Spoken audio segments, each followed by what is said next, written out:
Okay, we're live. All right, ready? All right, here we go.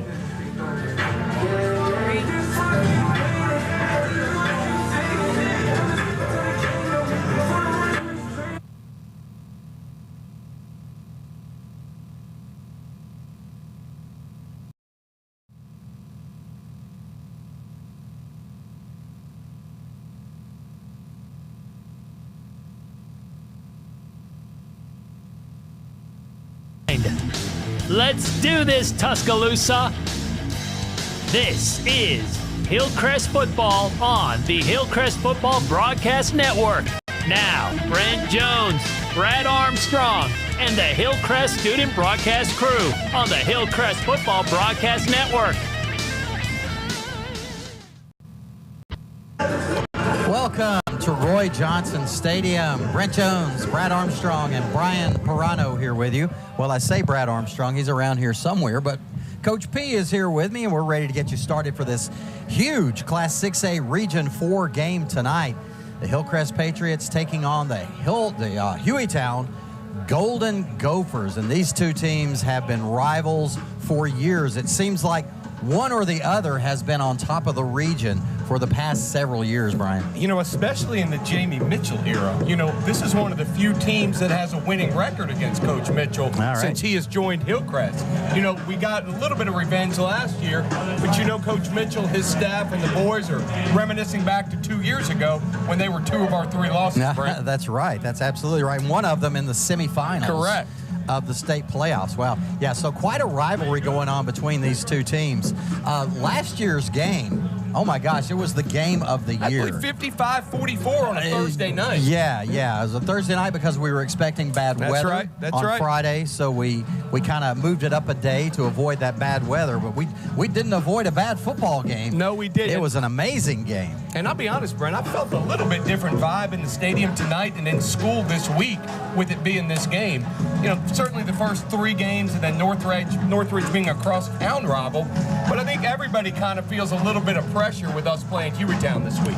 Yeah, and you know, Hueytown has a deceptive 1-2 record. Correct. They lost to Clay Chalkville and to, help me out. Clay Chalkville and I believe it was a 7A team that was quite good. Ramsey. Okay, yes, Ramsey. So it's a very good 5A team. Clay Chalkville and Ramsey, right. Ramsey is like a state championship contender. Correct. Ramsey, one of the top teams. I think they're now down to number 2. I think Pleasant Grove's 1, but yes. Hey, if you want to talk, put your mic in, okay? And show up on time for work, okay? Brad Armstrong about to join us here in just a minute as soon as he gets situated. I don't know if we're in the are we in the booth? Yeah, we are. So I guess you're watching him get all set up as we go, and him being so meticulous with his headphones as he is every week. If you've ever wanted to know how to connect headphones, good. This is it. Yeah, this is it. And we welcome you from the CBNS broadcast booth.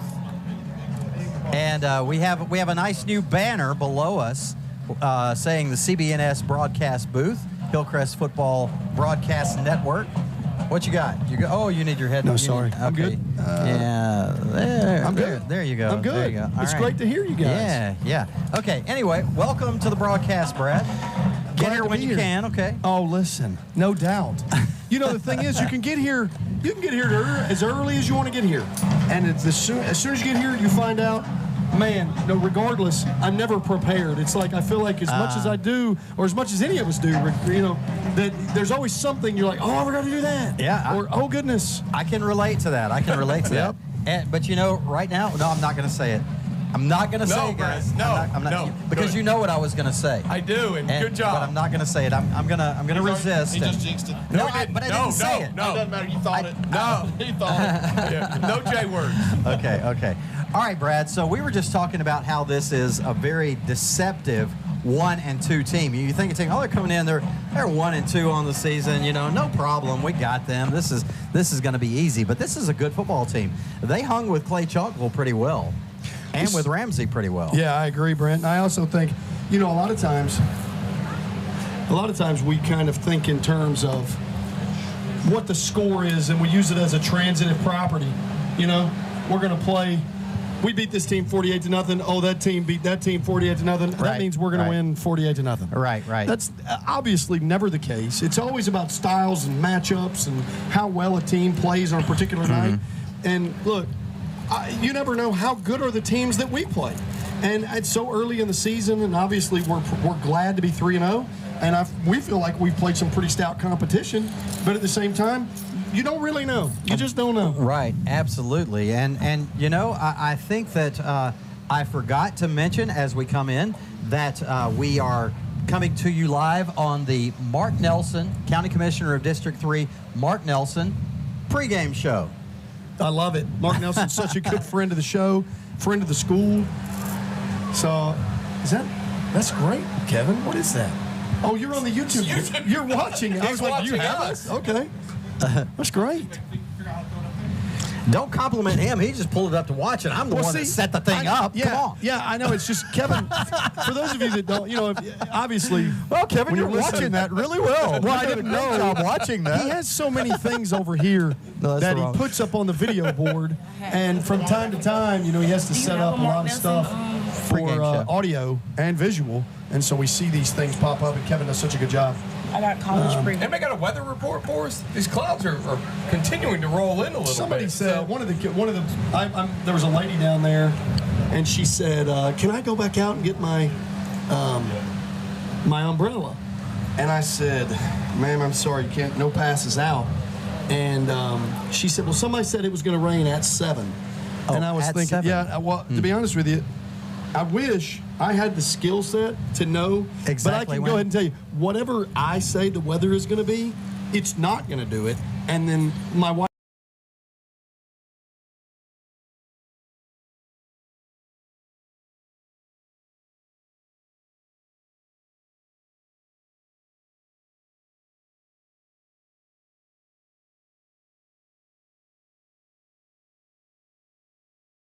All right, are we back now? Yeah, there we go. Are we good to go? All right. So, I think that it's time for us to kind of break away from this, and let's go to our coach's pregame show, the Jamie Mitchell pregame show, and see what Coach Mitchell had to say. A couple of breaks here, a couple of commercials, and then Coach Mitchell will be back to tell you his analysis of what you should expect tonight. It's so much better than all of us. So keep it right here. We'll be back with that right after this. This is the Hillcrest Football Broadcast Network. The lights are on. The field is lined. Let's do this, Tuscaloosa. This is Hillcrest Football on the Hillcrest Football Broadcast Network. Now, Brent Jones. 55 years of blood, sweat, and tears, we rolled into one. Hand tossed in a homemade sauce. Well, they did something nobody's done. It's a late night itching, a game day tradition. It's Sunday after church. From Tennessee to Florida, Mississippi to Georgia, we keep putting our chicken first. And it's golden fried, made with pride. It's the chicken people speaking since 65. It's Guthrie's, Guthrie's, Guthrie's chicken. Serving the University of Alabama alumni, students, and fans since 1939, Bama Stuff is the perfect place for all your Bama merchandise needs. They have a large selection of Nike official on-field apparel, as well as everything you need for the perfect game day experience. Come see our exclusive in-house design Bama apparel and souvenirs to help you stand out. Located on the heart of the Strip on University Boulevard, in the shadow of Bryant-Denny. They're open 7 days a week, or shop online anytime at BamaStuff.com. Bama Stuff is proud to be UA alumni and veteran owned and operated. Patriot Nation, it's definitely worth your while to make the short trip down 69 South to Tammy's Salon. Tammy's is located in Mountville on Highway 69, just down from Family Dollar. They offer men's, women's, and kids' haircuts, color and highlight services, perms, and facial waxing. Friendly customer service and great cuts and color at very affordable prices are what you'll find at Tammy's. Come support the salon in Mountville that supports the Pats. Hello and welcome to the Coach Jamie Mitchell pregame show. Coach Mitchell, 3-0 after the big 48-3 win over Northridge. Before we talk about the big game against Hueytown, let's reflect on that game and where your team stands right now. I think it was our most complete game, on both sides of the ball. Still a lot of area growth that can happen. So, but like I say, really, really good win. Played well in all phases. Played a really good quarterback, an elusive guy. that really tested us on defense. We need that. So, heck, when you're 3-0, you can't complain much, and 3 big wins for us. Well, you say you're 3-0 and you can't complain much, but every coach has little things that they're not quite as happy as others with. Can you tell us what those areas are? Yeah, I think for us offensively, it starts with the quarterback, and Bryson's playing well, just not as well as we know he can and as he knows he can, and so much of that is mental. He's one of the smartest guys on our team, and sometimes he overthinks some things, and just won't let the ball come out when it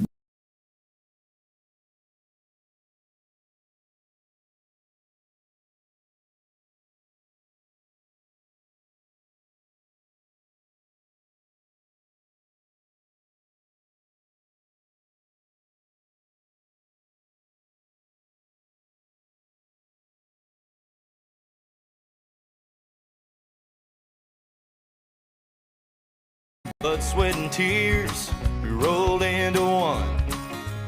Hand tossed in a homemade sauce. Well, they did something nobody's done. It's a late night itch and a game day tradition. It's Sunday after church. From Tennessee to Florida, Mississippi to Georgia, we keep putting our chicken first.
Check. There we go.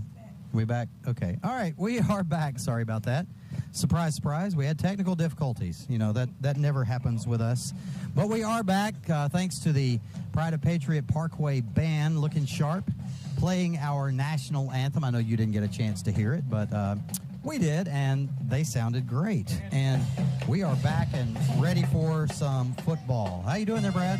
I'm doing great. How are you, Brent? I'm good. All right, you know, we're only a few minutes away from kickoff, and I know the Jamie Mitchell pregame show got a little bit interrupted, but let's talk about some of the things that we should expect for tonight. As a matter of fact, let's go to our Bama Stuff keys to victory. How about that?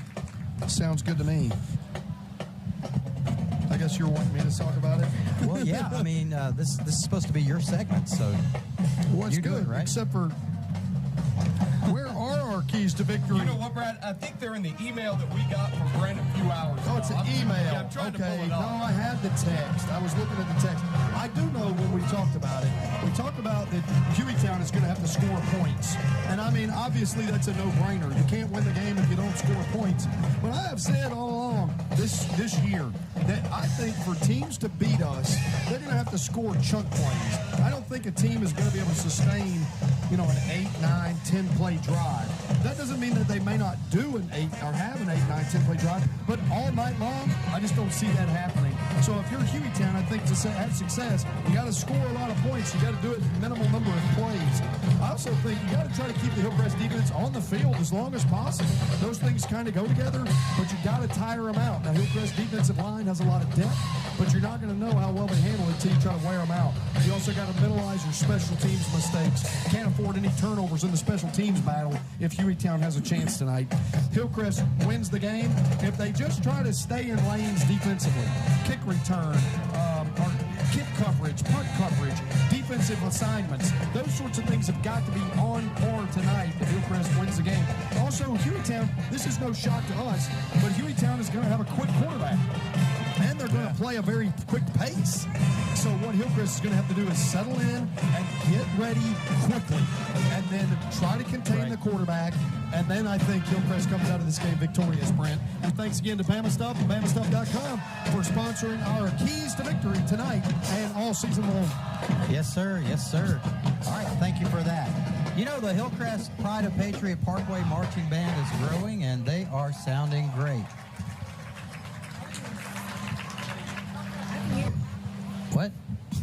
Okay. I thought you looked at me like something was wrong. Okay. All right, good.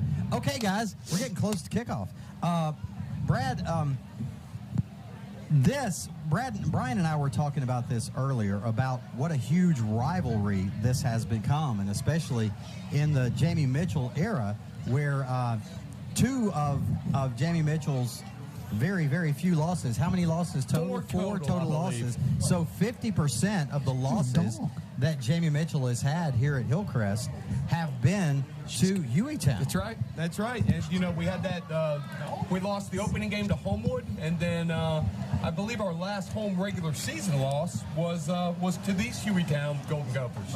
Yeah, that's true. That's right. And we were also talking about last year's game, 55-44. Remember up there on a Thursday night last year? That was a fantastic game. That was a fan's delight. I mean, even if you didn't care about either one of the teams, if you just tuned in and watched that one, it was fun to watch. Well, we talked about, I think, even at the game, hey, who has 99 as the over-under? Anybody 99? And, of course, any over, not that you bet on high school football, of course, but over bettors were winners last week. Right. Or last year. Right. But, yeah, guys, what do we got? So, I don't know if you guys said I heard you talking about the 4 losses, but, yeah, 25-4 since becoming the head coach here at Hillcrest High School. And 2 of those losses have been to Hueytown. But, you know, and I've talked about, people have asked me all week, well, what do you think about this game? Well, I don't remember how many years it's been, but it feels like the last 10 years, the region champs has been one of these 2 teams. It does feel like that. I was saying the same thing. I mean, I know that statement isn't true, But these two teams, but these two teams are always in contention for it. That's for sure. And the thing about it is that, usually just leave it alone. It's good. Just leave it alone. Just keep talking. Am I hindering you? Yes, because you're going to mess something up over there if you touch I can't hear, so you've already messed something up. You can't hear at all? No. I mean, like, I have no stereo surround sound at all. How about that? Is that better? Nah, a little bit. I can hear out of one ear great. Okay. It's like I'm deaf in my left. All right. Wait. Okay. Just keep talking. It's fine. Okay. Nobody cares if we can hear. How about this? Is that better? No, it's really just the same. I'm just trying to appease you to keep talking. How about this? Oh, Jesus, that's terrible. Is that loud? Yes. Okay. Is that good?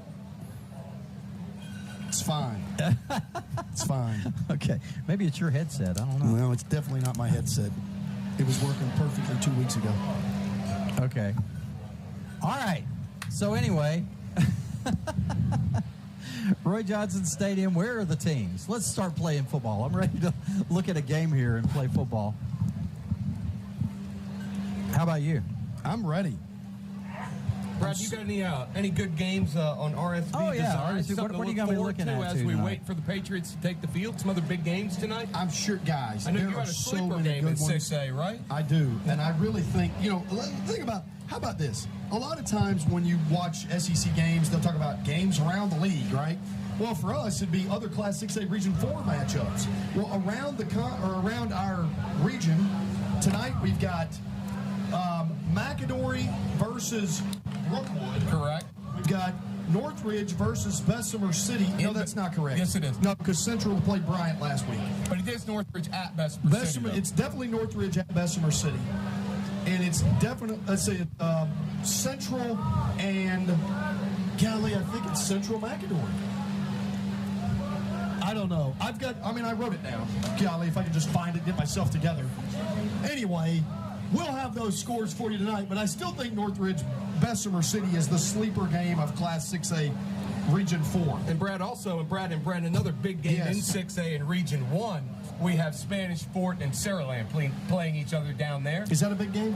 Slightly. That will go a long way to see who wins Region 1 in 6A. That'll be big. A lot of big games here early on in the season. I like for the bigger ones for the teams to meet later on in the season that have accomplished a lot throughout the season. In a big game early on in the season, you're just speculating as to where the teams are going to end up and if these teams are going to be good. So it's usually more fun, if you have the teams and the accomplished teams playing each other close to the end of the season. Well, it's true, but sometimes you're like, who are those accomplished teams? And one game, that I find to be pretty. There are two other games that we haven't mentioned yet, actually, that I find to be pretty interesting, and they're both in 7A, and they're in the same region. And first, I really am intrigued by the Hoover at Vestavia matchup tonight. Vestavia looks to be one of those teams that could potentially be.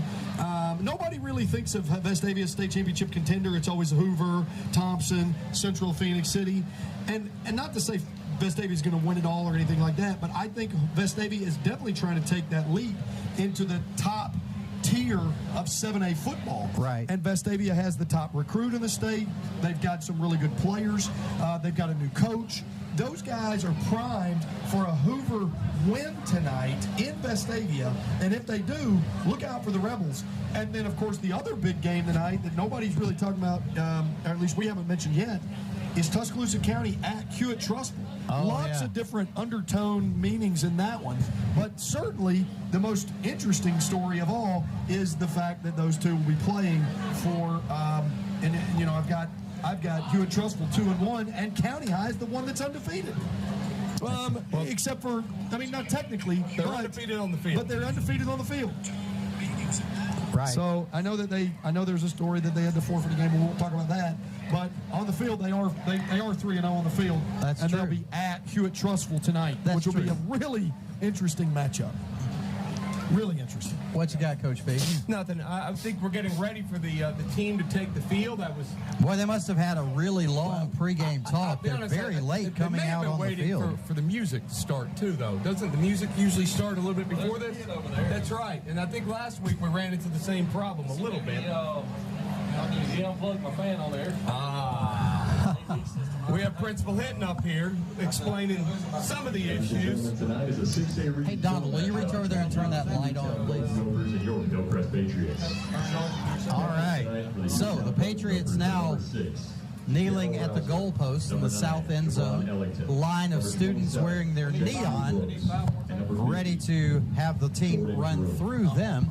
The banner lying on the ground right now, but they'll raise it up here in just a moment. Hueytown in the north end zone to the left of us. The banner on the ground in the end zone. Now the banner is coming up. Let's see what the Hillcrest banner says. It says, we've done it before. Sorry, we've done it before. We'll do it again. Patriots born to win. We'll do it again. Hillcrest Patriots born to win. Okay. All right, I like it. That's nice. And let's see, what does the Gopher one say? Gophers, what? Gophers on a roll. A dub is our goal. High school Friday night, we're really ready to fight. Roll. We're ready to fight. Roll, Gophers, roll. Yep. Roll, Gophers, roll. Huh. Okay. And shouldn't that be dig, Gophers, dig? Well, I think it's an ode to Roydell. What's the kid's name? Roydell Williams. Thank you. He had quite the day 5 years ago. Was that He 5 sure years did. ago That against was us? 5 years That, ago. that kid was a heck of a football I player. think he ran for 330 on us at their place. Oh, my goodness. Yeah, he did run all over us. That's right. I'd like to see him get some more 330s on Saturdays. That would be nice. Okay, we're getting ready for the Alabama Credit Union coin toss as the players make their way to midfield.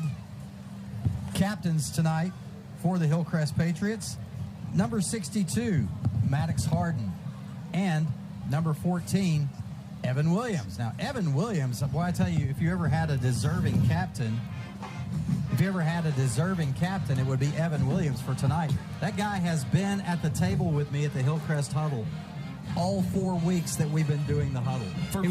He was there just representing the team the first week. In the second week, he was the Defensive Player of the Week for Game 1. The third week, he was the Special Teams Player of the Week for Game 2. And in the fourth week, he was Defensive Player of the Week for Game 3. It's like he's got a permanent seat at the table. Brent, not only that, but you talk about his success on the field. I think something that the fans won't know, because nobody knows about our other sports whenever they're listening to football games. Evan represented Hillcrest in the North-South All-Star game in baseball this past summer. Did really well. And so Who was his coach, Brad? He was coached by none other than Mark Garner. And so Evan Williams not only shows up on the field in football, but also shows up on the field in baseball. But he also does a really good job in the classroom. Yeah, and the Alabama Credit Union coin toss has just completed. It looks like Hueytown won the toss, and they deferred to the second half. So Hillcrest is going to receive the opening kickoff and defend the south end zone and head toward pay dirt toward the north end zone. So we're almost ready to get this thing started, guys. We got the red smoke going over here in the south end zone, the Hillcrest Patriot banner up with the students lining the field in their neon, and the players ready to break through the banner at any moment now as our two captains make their way back to join the rest of the team in the end zone. And you'll hear a loud roar as soon as the Patriots come through. There they come. The Hillcrest Patriot Nation filling our stands. Welcome the Patriots to the sideline as they make their way down there. The new flag flies off the pole. The Hillcrest Doomsday Defense flag flies off the pole. Let's hope those guys fly around on the field tonight like that. Here comes Hueytown through their banner. Roll, Gophers, roll, they say. They head to the sideline across the way from us, and we are just about ready for some kickoff. I would love to know, I always love the fight songs. I'm trying to listen to their fight song and pick up on what that is. Well, I can hear it pretty well through my headset. Oh, yeah, but I'm trying to think about, ours is the Michigan, same as Michigan with the Hail to the Victors. I wonder who plays that. That's what it's called, Washington and Lee Swing. From our connoisseur of band music, Kevin Thomas to my left, Washington and Lee Swingers. No, that's not what you said. What'd you say? Swing. My bad. Washington and Lee Swing. Come on, Brad. Sorry. What are you trying to say? My bad. No, I thought that's what he said. I heard the swing part. I messed up. My bad. All right, here we go. Finally, football football. Harwood Real Estate Kickoff. It was like the longest pregame show ever, right? All right, here we go. The Patriot offense gets their chance to start out this game. That's very unusual for Hillcrest, but Hillcrest always defers to play on defense if they win the toss. But, in the old days, when Sam Adams was a coach, he was an offensive mind, and he always chose to receive the kickoff first. He sure did, Brent. In fact, he did that, what did we figure, about 90% of the time. Yeah. Huh? Here's the Harwood Real Estate kickoff. It's short and high, fielded at the 24-yard line. That is D.C. Thomas returning the kick. He's up to the 30-yard line. Hillcrest offense will start there first and 10. Everybody's got rosters. Everybody good? Everybody's good on rosters. We're good. I'll be interested to see. Now look, Hillcrest offensively has been much more successful on the ground through this year, Brent. I don't know exactly what we're averaging, but it feels like somewhere in the 230-yard range for yards on the ground per game. So we'll see. I think you can look for a lot of runs here tonight from the Hillcrest offense and a lot of short underneath passes. Here's the pitch out to the left side, and that is Jay Brown, who starts at tailback for the Pats. He'll pick up about a yard, maybe two, and we'll call it second down and 8 for the Patriots. Yeah, definitely not much to gain. But you figure with the quick strike style of Hueytown, Hillcrest will attempt to eat up as much clock as possible. Sport, of course, number one priority is put the ball in the end zone, but I would guess a secondary priority is to use as much clock as you can as well. Bryson Kimbrough calling the signals, takes the snap, drops back, looks across, down the left sideline. Yes, Jamarcus Brent goes up to make the grab at about the 45-yard line of Hueytown, and he's brought down at the 42. Big Stephen Fikes All-State first down for the Pats there on the gain of about 25. Ontario Seeley, the defensive back for Hueytown, is just undersized. Jamarcus Prince is a legit 6'3", Brent, out here on this island, and it was single coverage all the way, no safety help. Bryson Kimbrough just threw it up, and Jamarcus goes up and gets it. Not really a lot of trouble there. So Hueytown will definitely have to make some adjustments if they keep Jamarcus on an island. Bryson Kimbrough under center now for the Patriots. Here's the snap, the handoff on the belly G, and look who's got the carry. It's Jayshawn Land. First time back on the field since the first play of the first game. Jayshawn has been rehabbing an injured ankle, and it's great to have him back in the lineup for the Pats. He picks up about 2 on his first carry. It'll be second down and 8. It is nice to see him back, Brent. You're right. Let's love to see him get a little more fluidity as the game goes along, a little more fleet-footed. That'd be great. All right, Bryson now in shotgun. Man comes in motion to the left. That's Shamar Moore. Bryson under pressure, steps up into the pocket, decides to keep this one, crosses the 35 down to the 34-yard line. Nice pickup of about 6. It'll be second down and 2 for the Pats. Good protection. Third and 2. That's okay. Great protection there, I thought, by the offensive line. And Bryson didn't panic. He just kind of settled in the pocket, but then eventually made a really good choice there, picking up good yardage, Brent. All right, the quarterback sneak from Bryson. Looks like he'll be very close to the first down, but maybe about a few inches short. So the Pats will be facing a fourth and very short, less than a yard. And 9:56 remaining here in the first quarter, no score. Patriots on their first drive of the game, they started at their own 31-yard line. They've moved it to the Hueytown 33, fourth, and we'll call it 1, even though it's a little bit less than a yard. Let's see what the Patriots decide to do here. I think we might see much of the same thing with the quarterback sneak. Bryson under center. Takes the snap, the challenge for the offensive line, and Bryson reaches out. Looks like he's got the first down to the 31-yard line. He could spare about a yard or so and still picked it up. So that'll be another Stephen Fikes All-State first down for the Pats. Nice job by the offensive line, getting what they needed to get there. Nothing fancy, just a little bit of smash mouth football. No big yardage pickup there, Brent, but just enough to get the job done.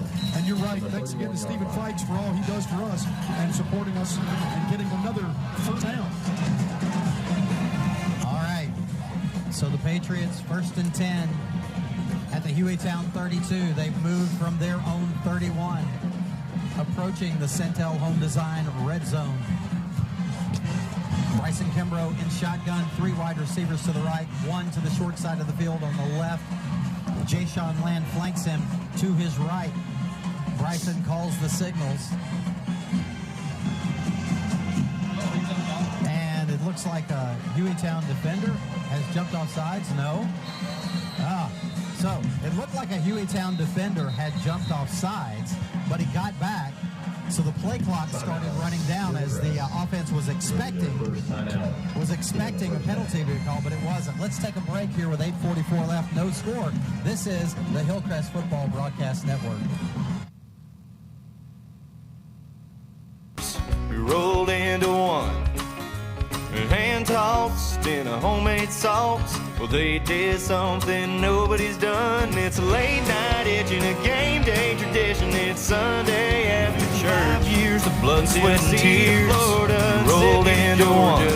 We keep putting hand tossed in a homemade sauce. Well, they did something nobody's done. It's a late night itch and a game day tradition. It's Sunday after church. From Tennessee to Florida, Mississippi to Georgia.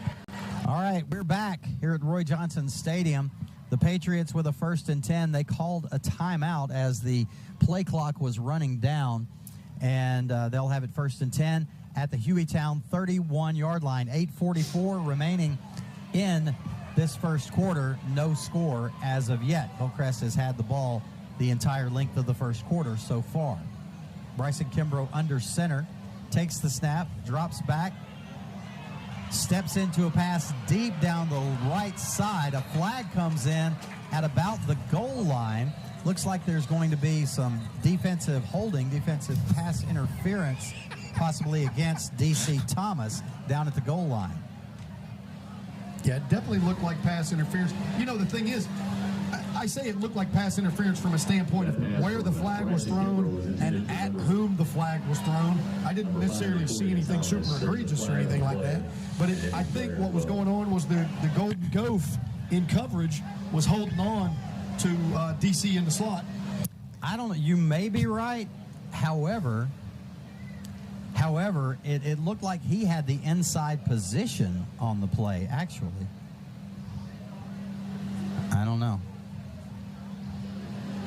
Okay, 8:35 remaining. We have an injured player on the field. Hopefully he'll be okay. He's up under his own power. Number 0, Keith Green. Keith Green, number 0 for the Golden Gophers, makes his way to the sideline. After the incomplete pass and the penalty, it was pass interference against Hueytown.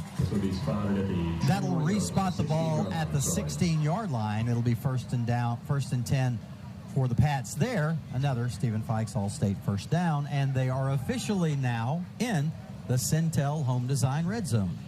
Well, thanks to the Centel family for sponsoring our Red Zone for this season. I love that addition. Of course, absolutely. The Centels are not new to us, but that Red Zone sponsorship is, of course, new. We love it. We appreciate it. Let's see what the Pats can do with this red zone placement. Jamison Farley in at quarterback for Hillcrest. He takes the snap. No, it's a direct snap to TJ Banks. TJ Banks takes it around left end. He's all the way down to the 1-yard line. Another Stephen Fikes All-State first down. That'll be 1st and goal. That's an interesting setup there. TJ Banks gets the direct snap, and Jamison Farley in shotgun set also turns into the lead blocker. So great job by Jamison Farley in his kind of do-it-all role. He does everything for this team. He catches punts. He holds field goal attempts. He plays backup quarterback. He sometimes lines at wide receiver. I mean, Jamison Farley that time the lead blocker. Great play there by the Patriots. Bryson Kimbrough pitches out to the sweep to Jay-Sean Land, and he Farley works his way into the end zone. Touchdown, Patriots. The Patriots travel 69 yards and put it in the end zone first. 8:20 remaining in the first quarter. The Pats take the early lead, 6-0. 3 minutes and 40 seconds on the drive, Brent, and it ends in pay dirt. So that's something to keep in mind, especially with Hueytown's idea of, he's wide open, by the way. Oh, wow. Yep. That happened quickly. Yeah. I was looking down at my phone, and I looked up, and all of a sudden, let's see, who caught that in the end zone? That was Jackson Henderson. Jackson Henderson is catching the ball in the end zone from the holder, Jamison Farley, to make the lead 8-0 Patriots. What a huge advantage having Jamison Farley as your holder, because not only does he play a little quarterback, but he throws a nice ball out there to Jackson Henderson for the 2-point conversion. So, and the thing is, for the past several years, if you'll remember, guys, it's a little taste of their own medicine as Hueytown peppers us with 2-point conversions. Brian, you remember the kid's name that played wide? DeAndre Coleman. That's His it. name is DeAndre Coleman. I knew the DeAndre part. Coastal Carolina. I think he was number 10 for them, guys. Right. So DeAndre Coleman now plays receiver for Coastal Carolina, and was such a dominant player for the Golden Gophers for a few years.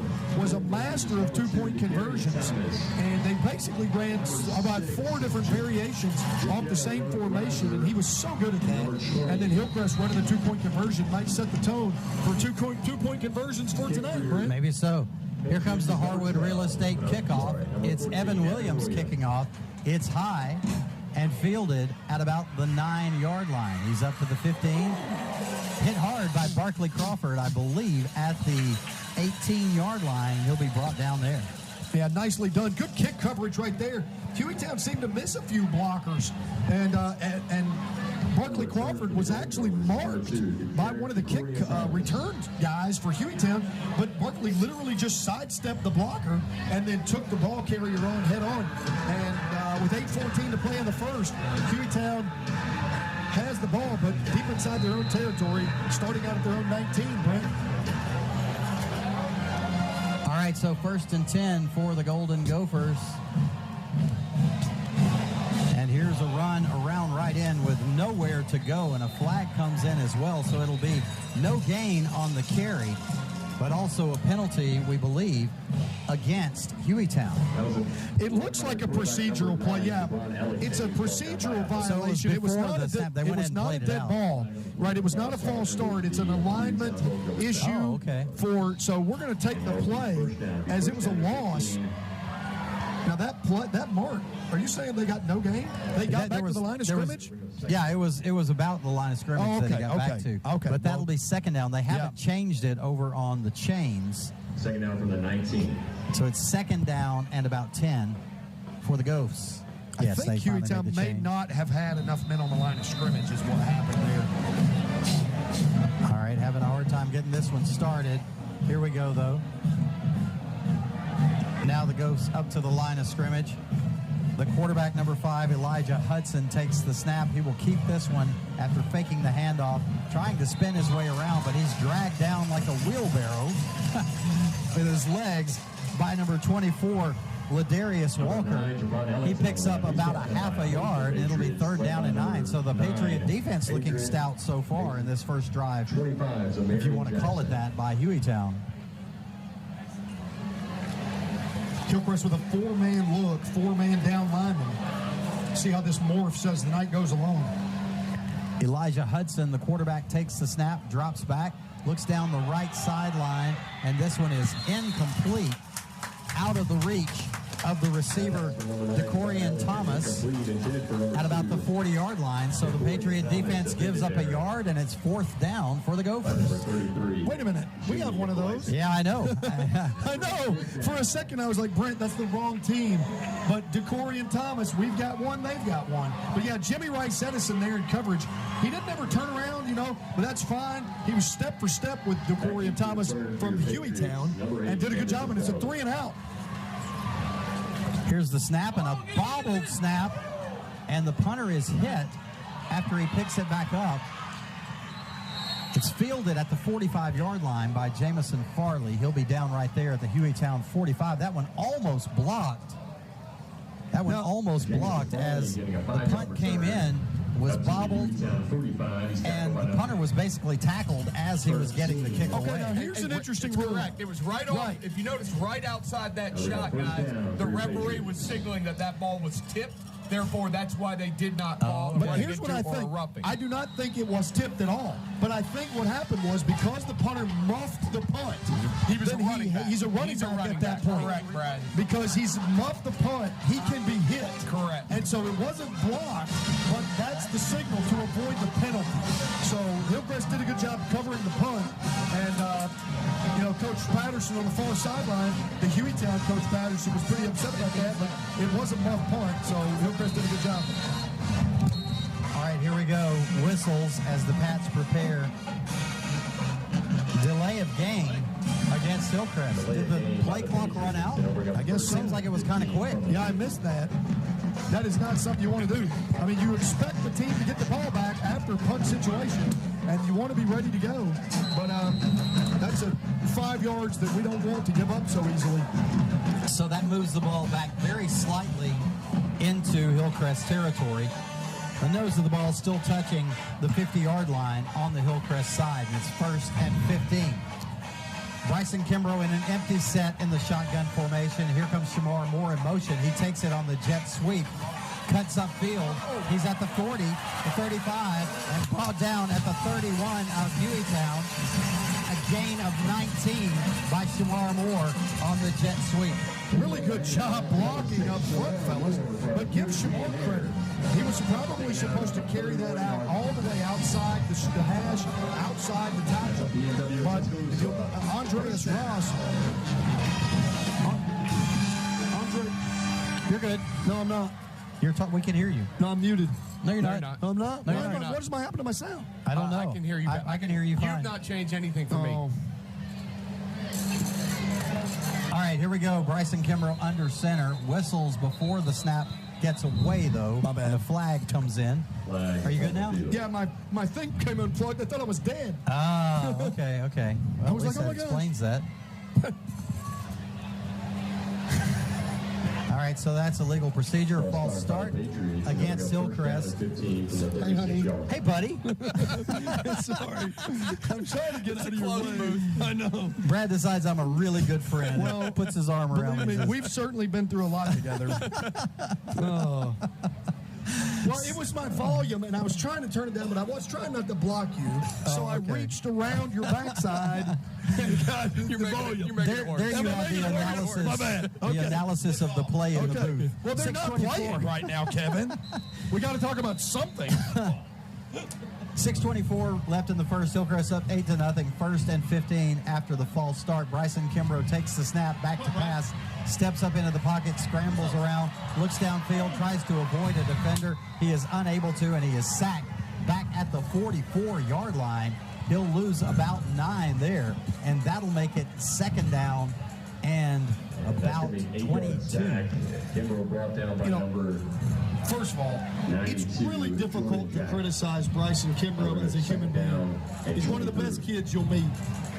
The only criticism that you might have from a quarterback standpoint is he always tries to make the perfect play. And sometimes he's always thinking, that's not what I'm supposed to do. That's not what I'm supposed to do. And sometimes he's just got to make a choice and get rid of it. Right. Pull the trigger, as they say. Bryson back to pass now. He does pull the trigger, but this one is low. It's intended for Shamar Moore. I believe he did catch it at about the 41-yard line. A short game. So that'll make it 3rd down and about 20. We got a timeout here? Yep, it looks like a heat timeout. Okay, we got a heat timeout. We've already taken our break for the first quarter, so let's stay right here. Let's analyze what we've seen so far. Well, I got to say that Hillcrest looks pretty dominant so far. As a matter of fact, we've played, almost 7 minutes of football, and Hillcrest has 8 points and has driven the ball down the field. Hueytown has 0 points, and they moved the ball 1 total yard so far.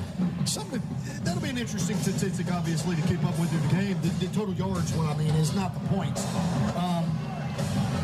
But this particular drive, the penalty wasn't good. Then, of course, the sack. It's like this feels discombobulated. It feels like everybody is almost, I don't want to say panicked. I don't think anybody's panicked. But at the same time, it's almost like, everybody just settle down, let's get it together. This timeout may have come at a great time. The only problem is it's 3rd and 20. But we've got good field position. So worst case scenario, we can put it here, pin them deep. Maybe we're back in good spot. Right, and you know if they pick up 10 or 11 yards here, they may go for it on fourth down. Yeah, I totally agree. Bryson in shotgun formation. 3 wides to the right, 1 to the left on the short side of the field. Bryson drops back, scans the field, slings this one across complete to Shamar Moore at the 24-yard line. Big pickup. No, I'm sorry, that's D.C. Thomas. But regardless, it's a big play down to the 24-yard line. That'll make it 4th down and 3. And the Pats will go for it on 4th down, I feel certain here. Well, Brent, you called it. You talked about the success. If they had good success here, then we'd probably see a 4th down play. And here we are. You called it just like it happened. Bryson under center for this. They look to the sideline for a play change. Plenty of time left on the play clock. Bryson under center, calling the signals. Man comes in motion. Jay Brown moves in the backfield. 2 men were moving at the same time. That's going to back it up. I think they called a timeout. Oh, so Hillcrest called a timeout before the illegal motion. So it saves that yardage. Well, I like the timeout too. It's just this whole series feels like they're out of sorts, and that's despite the fact that they just had the heat timeout. Hillcrest has got to try to get it together from a standpoint of relaxing. Let's just run the play. It's 4th and minimal yards. Look, it's not a super high percentage play because you only got 1 play to get 3 yards, but at the same time, it's very doable. So let's just settle down. Let's get something going. Pick up this 1st down. I do like one of you guys. I thought I heard said draw them off sides, and I think that's a pretty good idea. Yeah, I like that idea. Yeah. Oh, was that you, Kevin? Yeah. Okay, well, I like that. Yeah, this is the perfect situation for the defense to be a little bit antsy and anxious to get across to stop them on 4th down. Sometimes I like when teams use motion at a snap. As soon as I snap it, everybody stays still, but I got one guy that goes in motion. Yeah. And the defense a lot of times will jump. It's one of my favorite calls by offensive teams. You send a guy in motion right at the snap. Not so late in the play count, but not so early. Trying to draw them off sides. We'll see if they do that here. Okay, Jamison Farley in the game, but Bryson Kimbrough stays in as well. And T.J. Banks. Is that T.J. Banks in at quarterback? Okay, so T.J. Banks is in at quarterback. He's got the ball. He cuts it upfield around the left end. He's got the 1st down to the 21-yard line. He needed 4. He got 7 into the Centel Home Design red zone. Another Stephen Fikes All-State 1st down. The Pats may look a little bit discombobulated on this drive, but they're still having the success necessary to move the ball down the field. Well, that formation to me is really interesting. T.J. Banks, a super athletic guy, but you also have the option with Jamison Farley back there to throw it. I love that. Right. It's twice they've done that tonight very successfully. The last one went down to the 1-yard line. Here's a jet sweep around left end, and this time with the ball for the first carry for the night, it's Caden Smith who showed glimpses of brilliance in the first game against South Haven, but has been pretty quiet the past couple of games. Block of the play and block of the game so far with the Jay Brown right there. He just pancaked the guy. He comes around, he's the lead blocker, and he just clears out and mauls the Hueytown. He just goofed the guy. He goofed him. I mean, is that a thing? It is now. Man. You know what happens when Hueytown tries to get a 1st down on 4th? They go for it. Yes, they do. Yes. All right, Bryson under center. Takes the snap, hands it off to Jay-Sean Land over left guard. He moves it down to the 10-yard line. Pick up about 2, and it will be 3rd down and about 3. Pats can get a 1st down at the 7-yard line of the Gophers. Guys, this quarter feels very controlled from a ball control time clock management standpoint. Are you kidding? Hueytown has had 3 offensive plays. I love it. And gotten 1 yard in this entire quarter. And Hillcrest has had the ball for, nearly 9 minutes now. Yeah. Bryson in shotgun, flanked by Jay-Sean Land. He pitches this one out to Jay-Sean Land in the flat. Jay-Sean puts his head down, gets down to the 2-yard line. He needed the 7 for the first down. Now another Stephen Pikes All-State first down. First and goal for the Pats. First down and goal. Yeah, really nicely done by Jay-Sean. He sneaks out of the backfield and is open in the flats. And he looks good. I know he's been out for a couple games, but he looks pretty good. He looks pretty solid. He takes on contact, does a good job getting that first down, Brent. Great to see him out there. Better to lose him early on in the season and get him back mid-season than to lose him or a player of his caliber late in the season like we did last year with those 2 big injuries. That's true.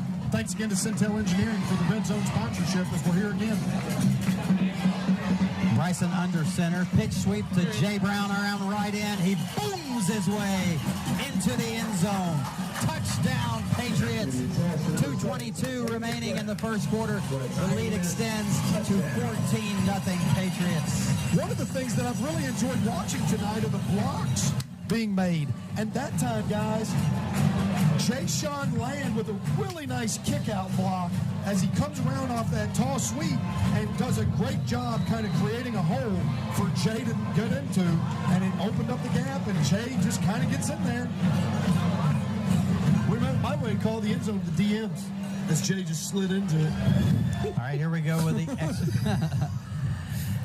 the extra point attempt brought to you by Dr. Brandy Patterson of Brookwood Women's Health Center. The snap, the placement, the kick is up, and the kick by Hudson Hall is good.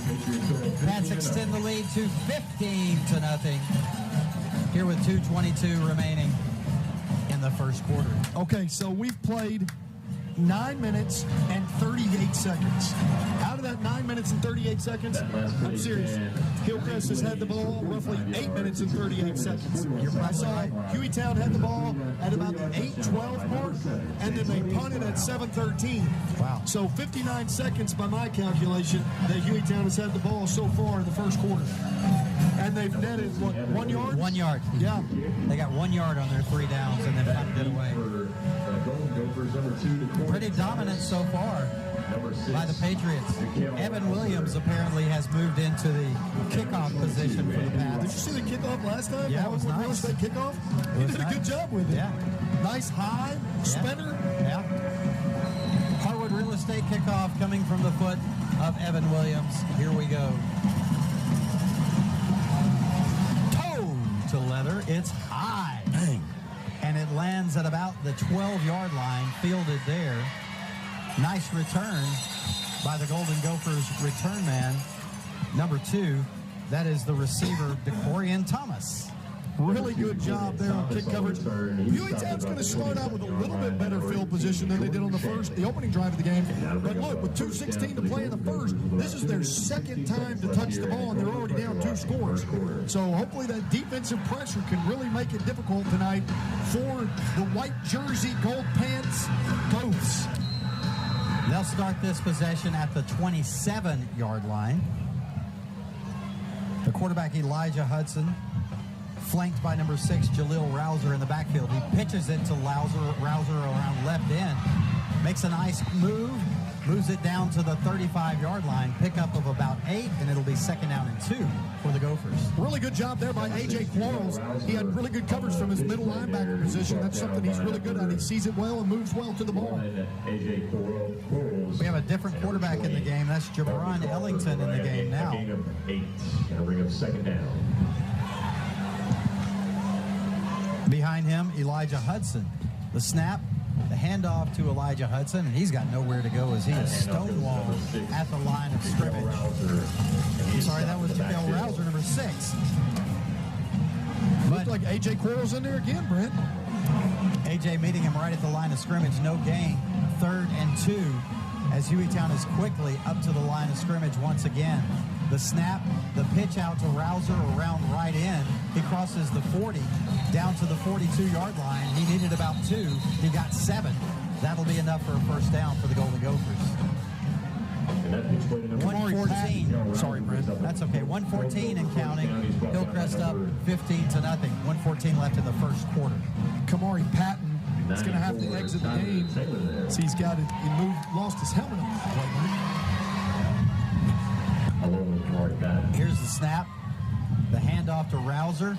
Tries to work his way into the sea of bodies there and has nowhere to go with the swarm tackling by the Hillcrest defensive line and linebackers. Evan Williams leading the way. No gain, or maybe about a half yard. We'll call it 2nd down and 9. Quickly again, they're ready. The Gophers are moving fast, Brent. Jabron Ellington, the quarterback, calling the signals in an empty set. 3 wide receivers to the left, 2 to the right. He drops back, scans the field, steps up into the pocket. He'll just run this time. Runs past A.J. Quarles down to the 40-yard line. He'll be tackled there by Barkley Crawford, but a flag rests at the 40-yard line. I think this one's coming back. We think it's a hold. We'll see. Stopped about the 40-yard line by number 20, Barkley Crawford. However, It looks like the near side line judge asked Coach Mitchell what he'd like to do, and it is a hold against the Gophers. It's going to be holding against the Golden Gophers, so this will be brought back.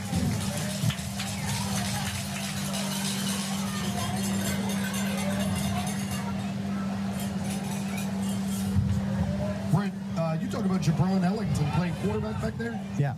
He's really fleet-footed. He's doing a good job running that offense. And Hueytown right now is doing a pretty good job of running things, laterally and getting outside help from blockers. So, but then, of course, you're having to honor that. And Jabron did a good job running it up the gut that time. But they did have the penalty that brought it back. After the holding call, spot foul, the new line of scrimmage is the 34-yard line. It'll be 2nd down and about 20. And the handoff there to Jaquel Rouser, and he's got nowhere to go. He will actually lose about a yard. That ball to the yard was a run by number 5. And it will be 3rd down and 22. Hueytown's most successful plays feel like the ones that involve speed, motion. Oh, into the quarter. Let's do it. My bad. At the end of the quarter, Hillcrest up 15-0. Back after this on the Hillcrest Football Broadcast Network.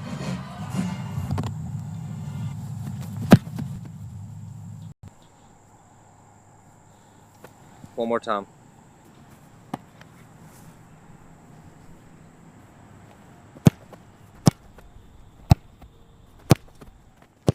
One more time. One more time. At Alabama Credit Union, we know what it takes to get it right. One more time. Visit alabamacu.com today and feel good about your money. When the Patriot Nation gets hungry for Chinese food, there is no doubt about where to go. Lee Palace in Inglewood Village. Lee Palace has been in the same location for 20 years and loves the Hillcrest community. You just can't beat their incomparably delicious Chinese cuisine in a family-owned, friendly environment that is second to none. The folks at Lee Palace love what they do and are very passionate about providing you with the best in town. Lee Palace says, go Pats!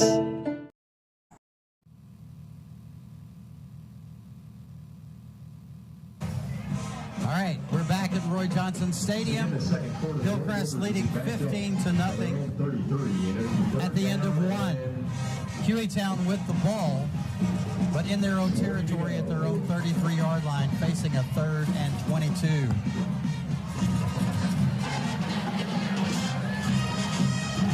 I got 3 stat line stats here in just a moment, I believe. If my email comes through from Jason. I like some Guthrie's. Love me some Guthrie's. I like Guthrie's.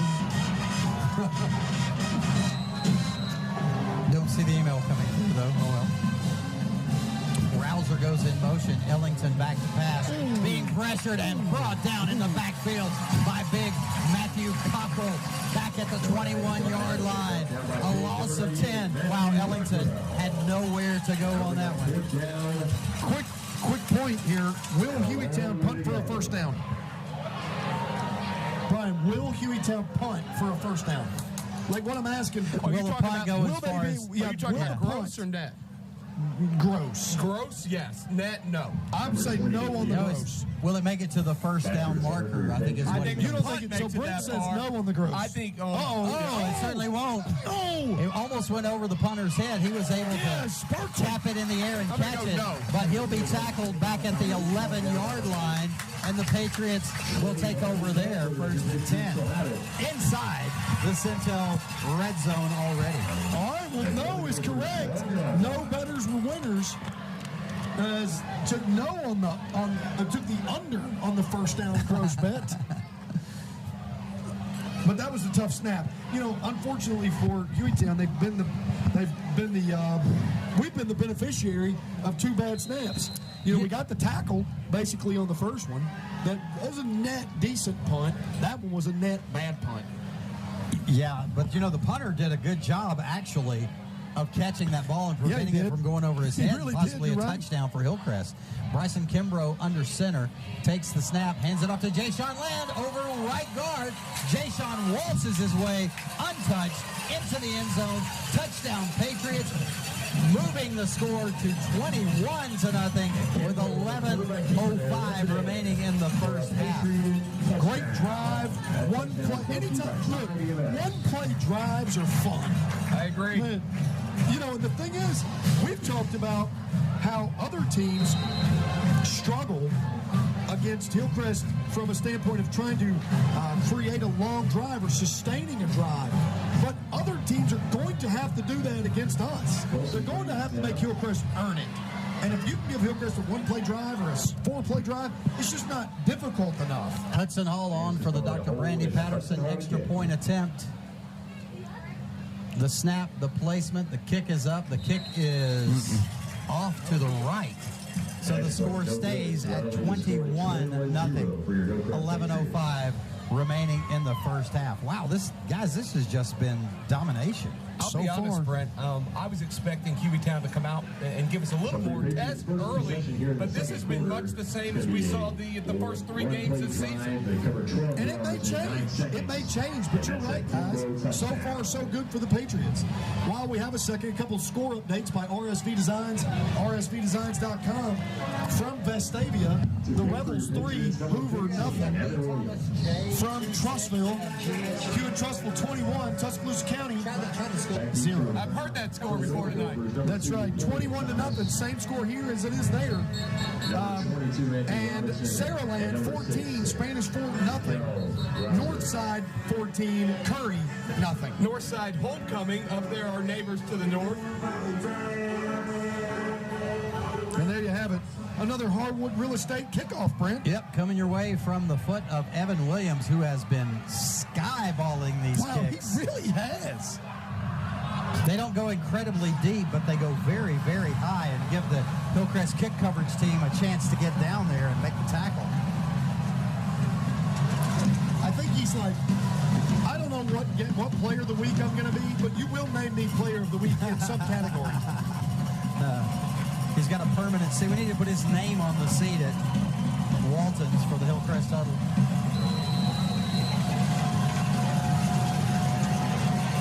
All right. Toe to leather. Another high kick. This one deeper. This one goes 5 yards deep into the end zone.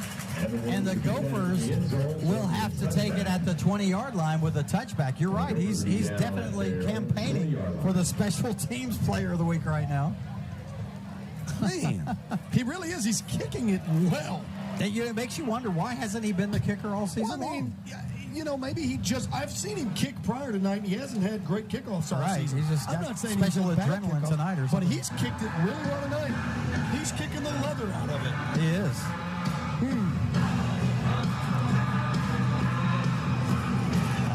So the Gophers trailing 21-0 will have their third shot at an offensive possession, starting this time from their own 20-yard line.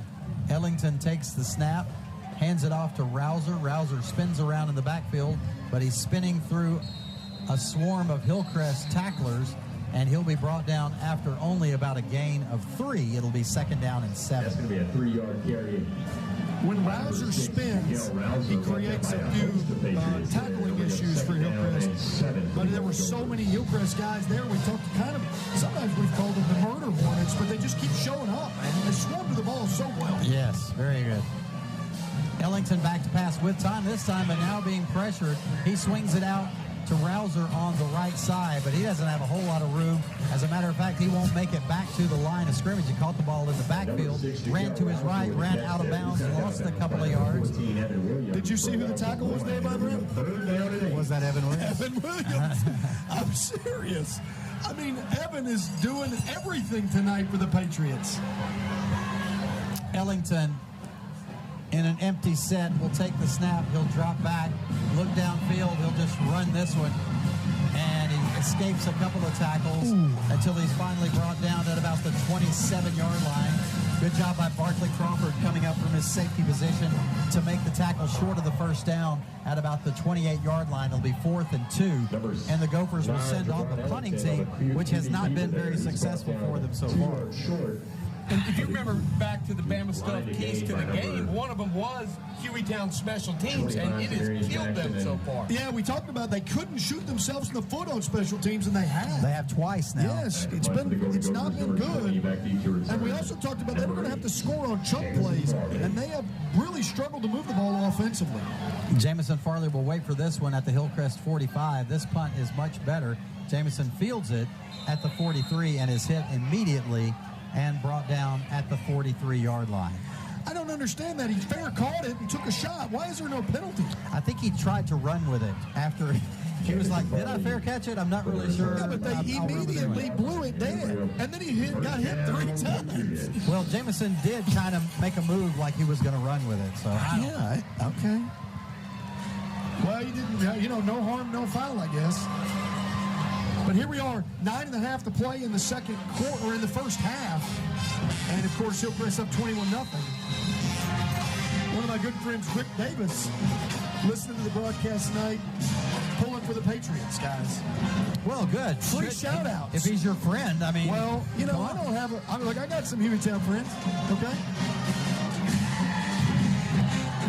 All right. Bryson back to pass, looking down the middle of the field, now down the right sideline. D.C. Thomas has it at the 25, cuts to the middle of the field, and scampers his way into the end zone. Touchdown, Patriots. That one up 57 yards from Bryson Kimbrough to D.C. Thomas. Man, that was big. Number 5, the other Decorian Thomas, on the receiving end there, Brent. I'll take our DC on every day. Absolutely. This one's getting ugly, fellas. I have to admit, now, Brian, you said it earlier, I did expect to be very competitive. I expected to be a good football team. But I didn't expect... Oh, wow, look at this. Does a little kind of a read option and flips it. Flips it to who caught that ball? That was, if it's Evan Williams, I'm no, just it's going number on. 13. Wait a minute, was it Jackson Henderson? No, it was number 13. Oh, okay. And that's Javarsky Lanier. Was it really? Yeah. You see that replay? Okay. Let's see what we got here. I don't know. We have the replay somewhere?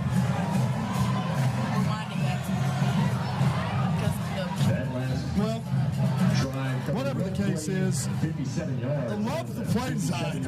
I love the design of the play. The offensive line doesn't have to worry about going downfield because they never move. They're just standing still. There's no blocking and no attempt to even go downfield, so it's totally legal. And Jamison Farley read it properly and did a great job, guys. Well, Jamison, was that Caleb Hollingsworth? Was 32? No, it was definitely. You're thinking 13. Okay, you're sticking with 13. Who caught the pass? I thought it was Caleb Hollingsworth. I don't know. Okay, you may be right. Whatever the case was, what a great play. And another one-play drive.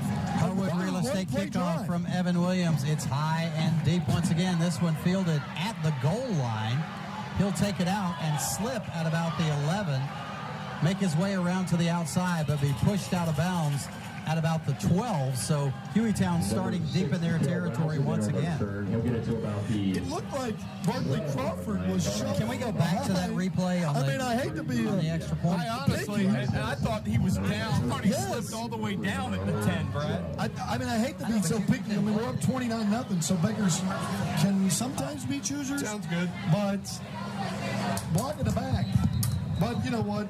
I'm not going to complain. But 9:05 to go in the half. And it's 29-0. All right. Hueytown with the ball. Ellington, the quarterback, pitches this one out around to the left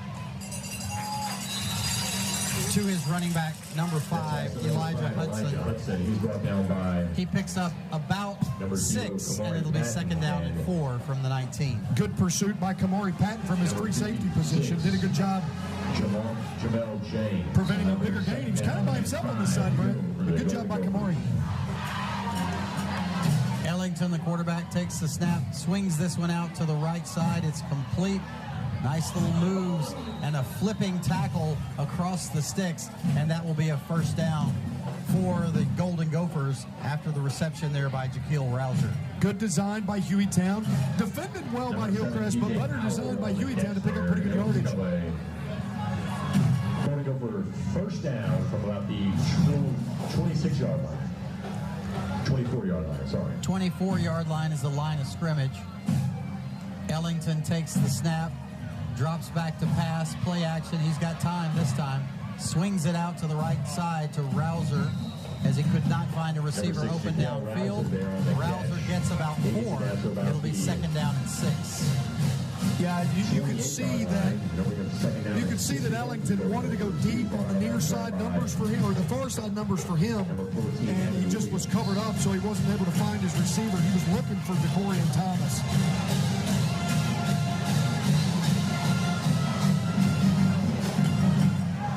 Ellington, shotgun, takes the snap, drops back, rolls to his right, being pressured, decides to keep this one over right side, but he's got nowhere to go, as he will be brought down short of the line of scrimmage by about a yard. It'll be third down and 7 from the 33. I think it's AJ Quarles' birthday boy? He was his 18th birthday was yesterday. Yesterday was his birthday. Whose birthday? AJ Quarles. Oh, okay. What'd you say, 21st birthday? I'm sorry. He looks 38, but he's only 18. He does. Ellington calls the signals, takes the snap, drops back, swings it out to the right to Rouser again. Rouser with a little bit more success this time. Picks up about 5, but he's still short of the first down by a couple of yards at the 32-yard line. And guess what, guys? Another 3 and out, another punt coming from the Golden Gophers. At some point, Hueytown's going to go for it, just from a standpoint of it can't get any worse. Right. Well, if they went for it, they would lose less yardage than trying to punt. Maybe. Number 8. The punter, number 20, receives it at his 20. Gets this one away. Jamison calls for a fair catch at the 40. And the Patriot offense will start there first and 10. With 6:47 to play in the half, Hillcrest is going to continue to put the hammer down. But you only got 1 timeout left. So Tidwell, Payton, body timeouts remaining is 1 for the Patriots. Of course, Hueytown still with all 3. But this game is quickly becoming more and more lopsided, fellas. Sitting here with 29-0. And it's just, Hillcrest has not allowed Hueytown to really do anything. I think Hueytown has 2 first downs. Is that right? 2? 2 or 3, Brad. I can think of 2. But it's going well for the Patriots. Let's see if they can keep it going. Bryson Kimbrough, shotgun formation.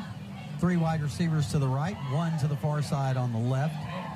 Calls the signals, takes the snap, looks to the middle of the field, the right side, I should say. This one complete to Shamar Moore at the 45-yard line. Nice little pickup of about 5. It'll be second and 5. Well, and look, there's your candidate for your offensive player of the game right now, guys, is D.C. Thomas. That was Shamar Moore. Was it? Wasn't that Shamar? That was D.C. That was number 6. That was Shamar. Okay. But hey, D.C., you're right, I'm saying, though, because I thought it was 5, and I'm making a push for him to be my player of the game. Man. Despite your push, it wasn't fast enough. I think you guys are wrong. He doesn't have a red sleeve. Bryson under center hands this one off over right guard. Jay Brown has nowhere to go as he is hit immediately by number 0, Keith Green. Heat. And we have another Heat timeout. Thanks to thanks to Tidwell at the well part, right? Tidwell Paint and Body for bringing us all of our timeouts. We're caught up on commercial breaks, so we'll keep it right here. Guys, this has just been surprisingly total domination. You look out there at the body language of the Hueytown Golden Gophers out there, just moving around so slowly, slumped shoulders. Looks like these guys have already thrown in the towel. Well, and I hate to say surprisingly, but I think you're right. And I think from a standpoint of the domination part, I think Hillcrest expected to win the game. I think we expected us to win. I don't want to say convincingly, but definitely we expected to win the game. Right. But I did not expect us to be up 29-0 with kidding. 6 minutes to play in the half. Mm. And here's the thing.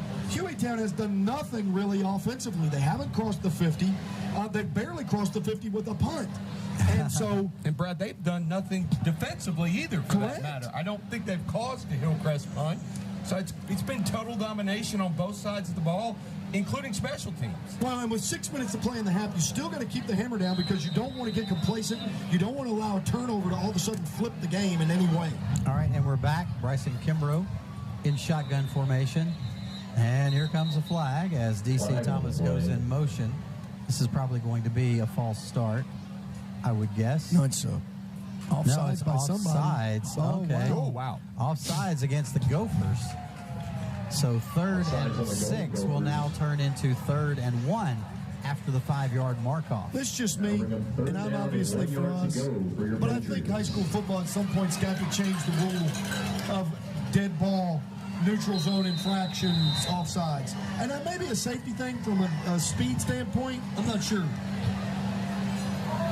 On 3rd and short, Bryson Kimbrough under center from his own 49-yard line. There goes Shamar Moore in motion to the left. The handoff to Jay-Sean Land. He crosses midfield to the 49 of the Gophers. A pickup of 2, enough for a Stephen Fikes All-State first down. 5:32 remaining in the first half. Hillcrest up 29-0. If you're just joining us, it's been entire, complete domination by the Patriots over their rival Golden Gophers from just down I-59 in Hueytown, Alabama. I talked to, guys, there's an interesting statistic, and I'll wait, but remind me to bring up the interesting Heisman Trophy statistic. Okay. And when we have a chance. Okay. All right.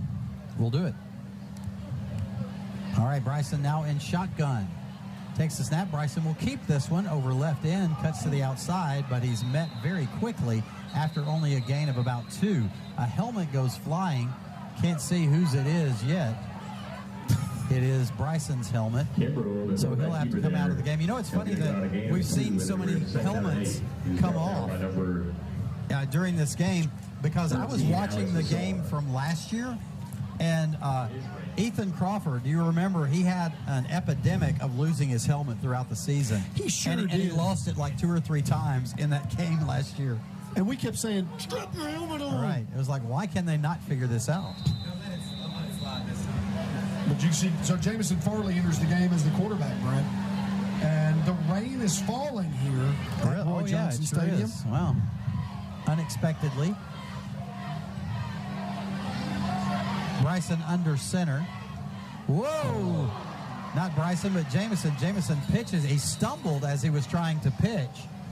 He stumbled as he was trying to pitch, and he pitched it over the head of Jay Brown, but he realized it quickly what had happened, so Jamison ran it down and recovered it way back at the 35-yard line, but a big loss of about 15 yards. Well, credit to him for not giving up on the play and, of course, finding, you know, a lot of times it's like in basketball.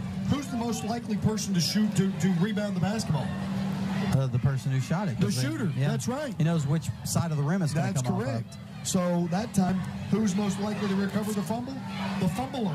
He realized immediately what had happened. He did, but he did a good job sticking with it. He, of course, got it together for us. Kept possession.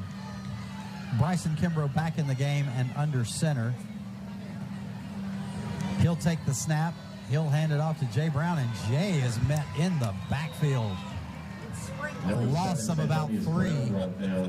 So this is going to be 4th down, and let's see, 10, about 22 or so. Brent, did you notice that there was a ball handling issue there for Bryson?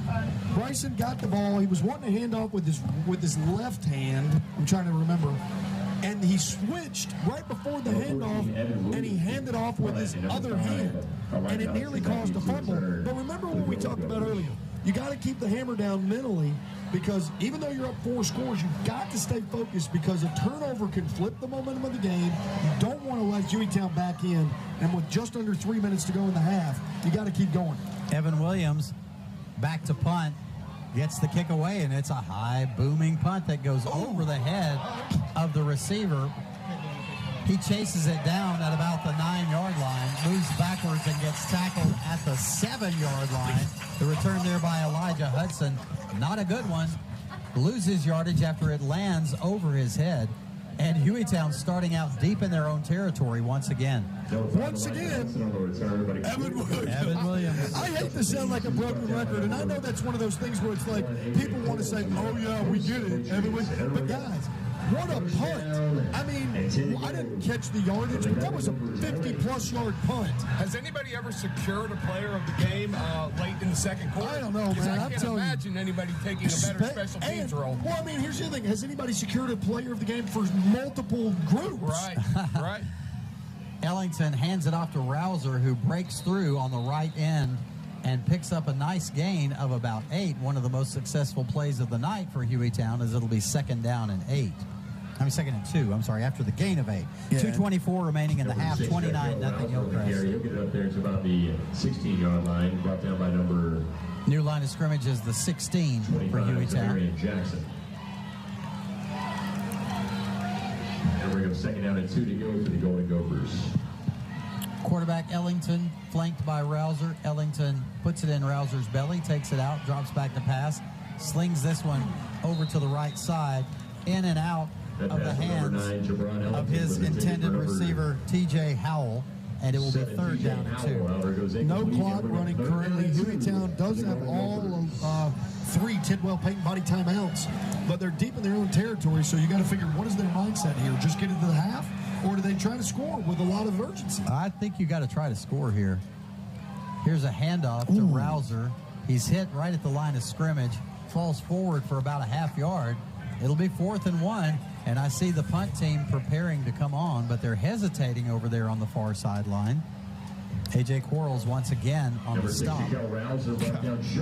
Really hit him in the hole right there, Brent. Nicely done by A.J. He's having a heck of a birthday week. I was about to say TV time. Brought down by number 1, A.J. Quarles. And now we're going 4th down and 1 to go. I believe there was a Patriot down for a second. Yeah. And then the refs ended up stopping the play. And then, thankfully, whoever it was, it may have been Matthew Walker, was able to get up off the dirt. They're chains out. Oh, they changed as well. Gotcha. I think it was Barkley Crawford. I think they're making him come off the field. Maybe not. Oh, so that was enough for the 1st down on the carry. Wow. So Okay. that'll move the chains. I did not see that way. I mean, I just didn't see. I didn't think he got that much. It looked a little short, but obviously not. Well, he must have gotten the forward progress prior to getting hit there by AJ.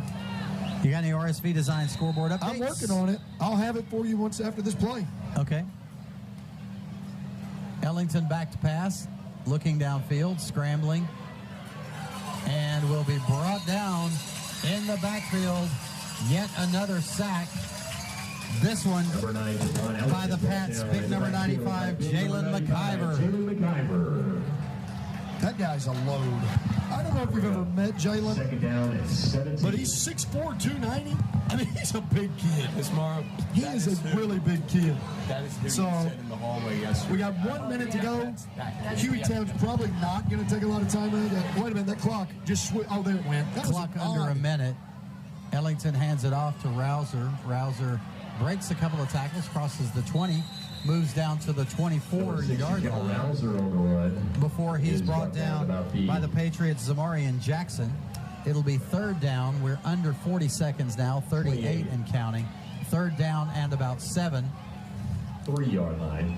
He's brought down by number Ellington 25, Zamarian in an Jackson. empty set, back to pass, looks downfield, lets this one fly across the middle, and it's caught at about the 35-yard line. That will be enough for the first down on the reception by T.J. Howell. 23.7 seconds remaining. 35-yard line. As the clock stops momentarily for the chains to move, Ellington in the shotgun, not under center. Takes the snap, drops back, looks downfield, slings this one deep downfield. 2 Hillcrest defenders fighting for the interception. That's Barkley Crawford and Kamari Patton, who both dive for it at the 27-yard line and run into each other. They're okay. It falls harmlessly to the turf. 2.9 seconds remaining in the first half. Hillcrest up 29-0, and this will be the last play of the first half. Hueytown doesn't appear to be wanting to even get in a situation where they have to take timeouts. So like, it's okay, Tidwell, Peyton Body, keep him, thank you. Here's a swing pass to the right side to Rouser. Rouser breaks a couple of tackles, has a first down, but it means nothing. He's brought down at the 48-yard line, and the clock will expire in the first half. So after one half of play, total dominance by the Hillcrest Patriots as they lead 29-0. We're back with the Stephen Fikes All-State Halftime Show right after this. This is the Hillcrest Football Broadcast Network. Hey Pats, have you heard about Linked for Life with Lori Lynn? Hillcrest Football's longtime friend and supporter is offering this new permanent jewelry service, and here are the reasons you should give it a try. You'll have no hassle to find jewelry in the mornings. It's low maintenance. It's water resistant. It goes with everything. It's tarnish resistant. It's classy and timeless. It's fun to do with friends. It's easy to take off if you need to, and simply because you want to. Contact Lori Lynn at 205-886-3093 and get Linked for Life today.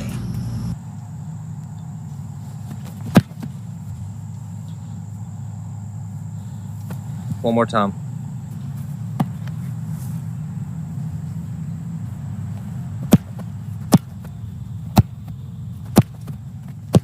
One more time. One more time. At Alabama Credit Union, we know what it takes to get it right. One more time. Visit alabamacu.com today and feel good about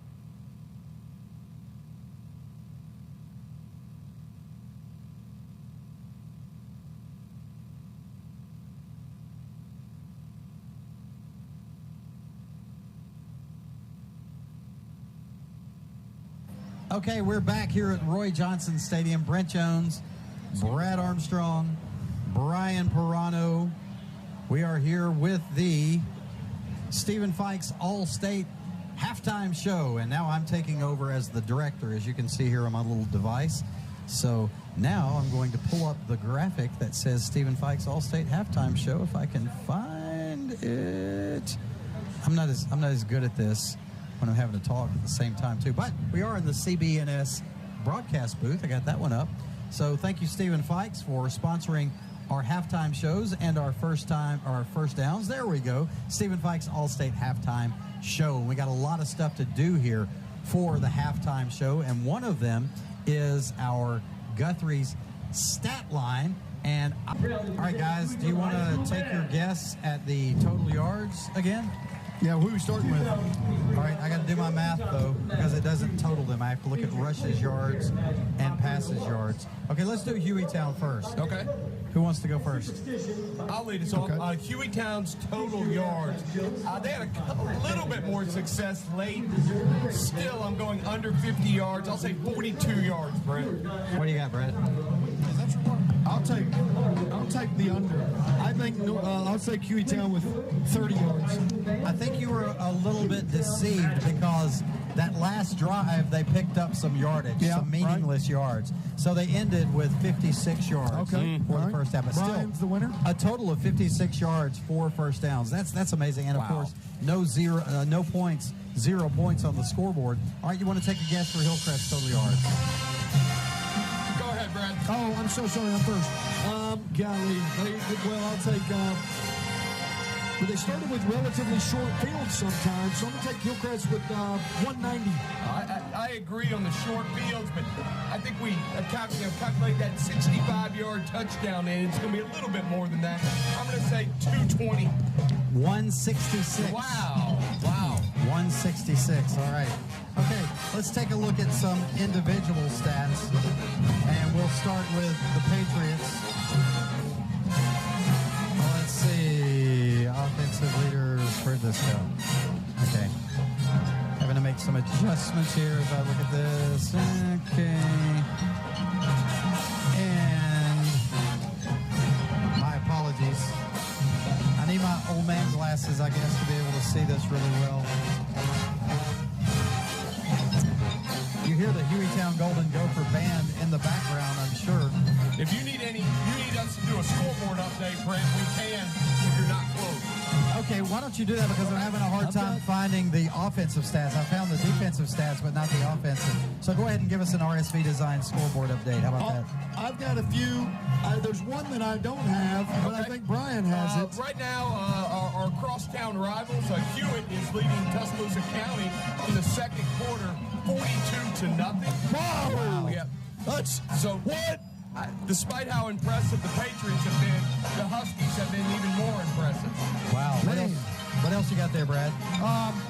From Vestavia, I've got the Rebels 10, the Bucks nothing. So Vestavia over Hoover 10-0. To add to the goose egg bet, Spanish Fort is trailing Saraland 28-0, also in the second quarter, guys. Let's keep the trend going. I've got Northside 21, Curry 0. Okay. For the Northside Rams homecoming event. I don't have a score on Northridge Bessemer City. If anybody has a score for Northridge Bessemer City, we'd love to hear it. Or Brookwood Central. Correct. I'd love to have a Brookwood Central score. Okay. A couple other scores. I do have ACA 7, Bibb County 3. And then I also have Pike Road 21, Sidney Lanier, which I think, didn't they change the name of the school? No, they didn't change the name of the school. There were two.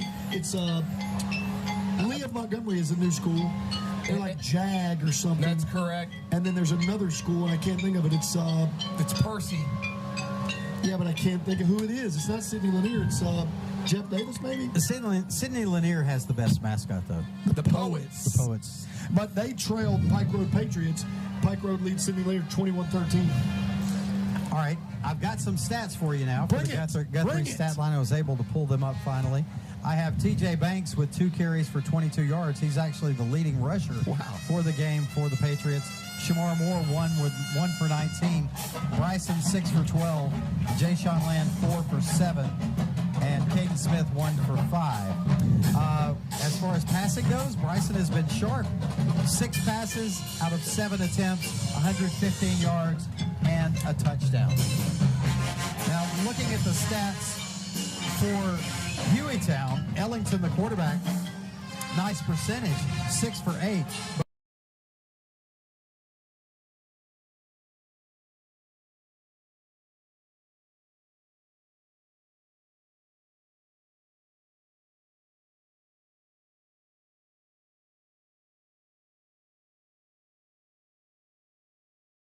Whichever you may be doing, the Stephen Fikes All-State Halftime Show. And what you got? I'm just checking. It did go black, so sometimes that reloads the audio, Brent. Can you see the audio there? Yeah. Okay, we're good to go. We're good. Awesome. Yeah. Okay. So we will now move on, guys, and it's almost time for the Hillcrest Pride of Patriot Parkway Marching Band to come on the field. But Hueytown still with a little bit of time left. So, guys, we're going to move on to the Mark Nelson, County Commissioner of District 3, college football picks. And first, we have to take a look at last week's records. You interested to see how they came out? Most definitely. I'm sure I'm in last. No. Actually, you're not. I was 3-2. You were 3-2. Coach P over here was 2-3. God, Brad, is this how it feels every year, this bad, being in last? I'm terrible. I mean, no, I am 2 and 3. I'm asking you. I see. Like, I've never been last. Oh, you're trying to say because I've got a lot of just experience? How should I feel? I don't know. I mean, I will say, look, here's the thing. The trend is I'm coming out of the cellar, boys. I mean, my team is playing a little better. Now, I shouldn't even speak before tomorrow night.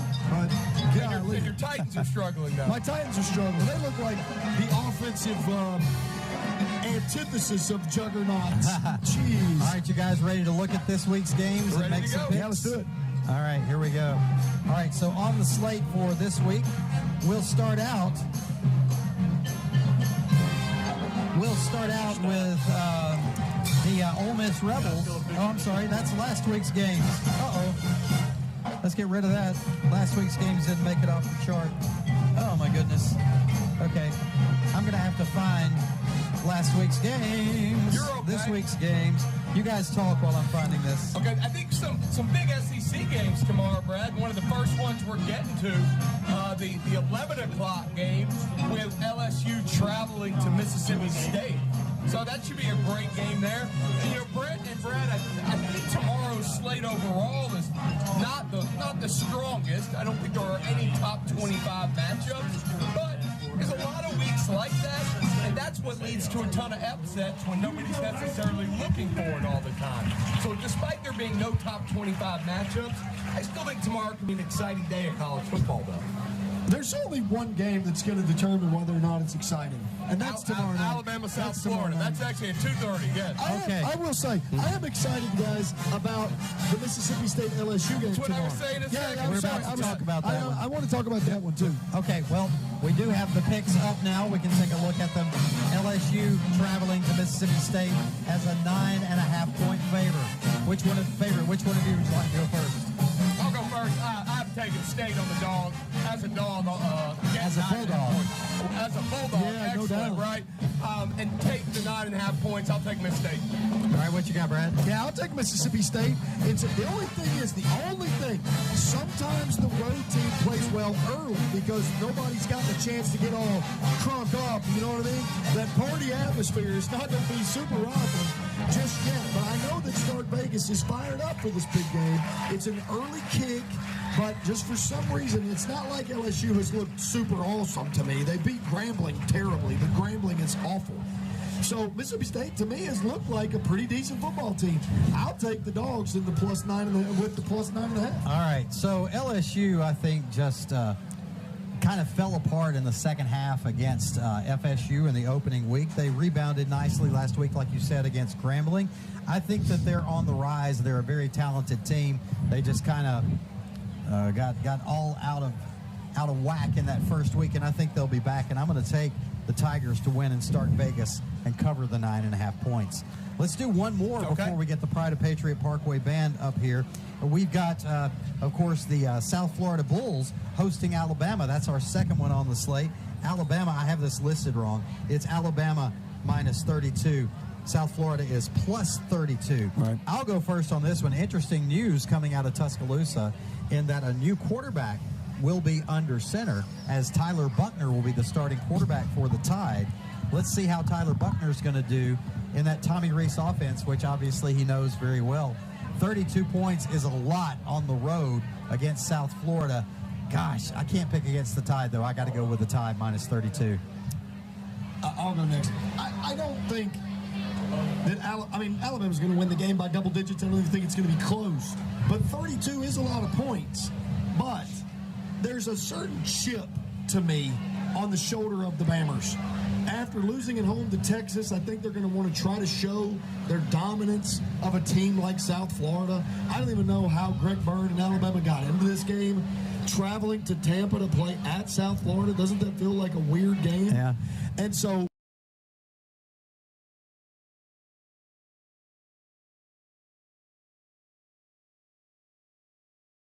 go home. Alabama will cover. Yes. 32. Yeah, I'm going to agree as well. I think Alabama, as Brad alluded to, has a bit of a chip on their shoulder. To be quite honest, South Florida's not very good.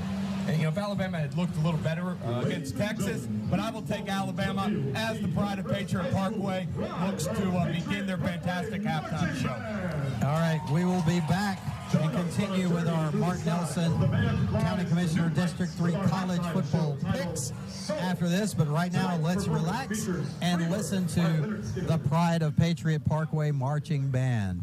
Fly with me by Frank Sinatra and Firebirds by Eagles from its home.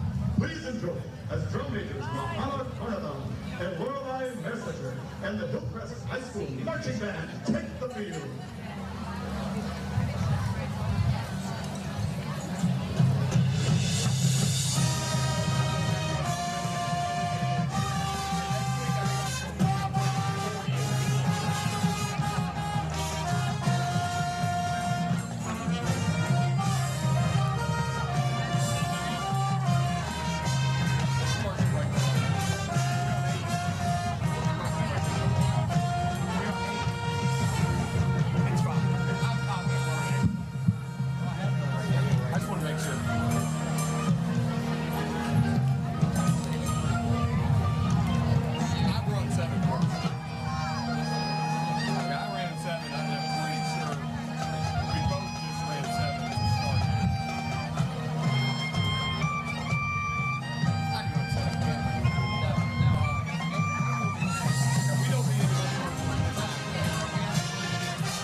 Kevin, you need to watch outside. It is great.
Okay.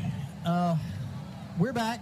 A few bugs in our system here that we're trying to work out. As a matter of fact, Brian, if you want to, well, no, don't do that because you'll lose the whole thing. Gosh. Okay. Don't know how to reset the scoreboard. We've lost HDMI 3. If we can take the HDMI 3 out and put it back in. Have to be play-by-play guy, engineer.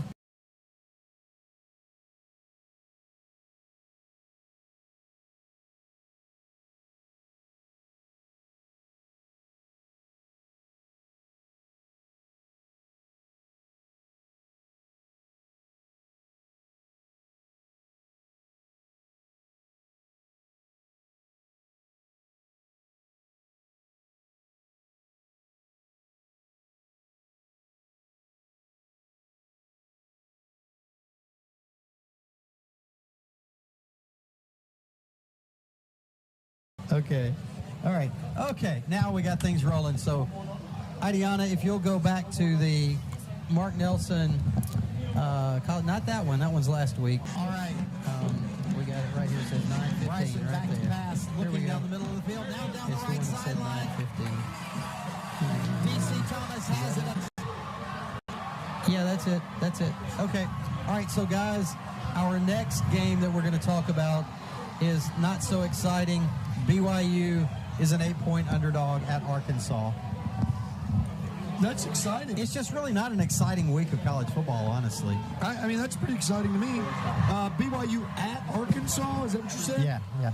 Okay, there was some interesting statistic. Do I have to go first? Can I go in a second? Somebody else talk for a second. They got an interesting statistic. What game are we on? this. I'm sorry. BYU at Arkansas. BYU, Arkansas. And what is the line? I'm so sorry. BYU +8. BYU +8. I will.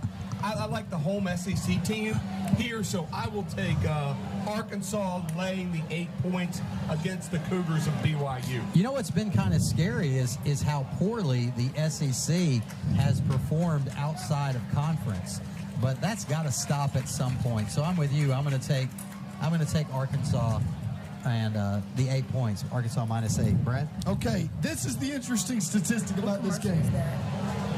In BYU's last 9 games, the underdog has covered 8 of those 9. Wow.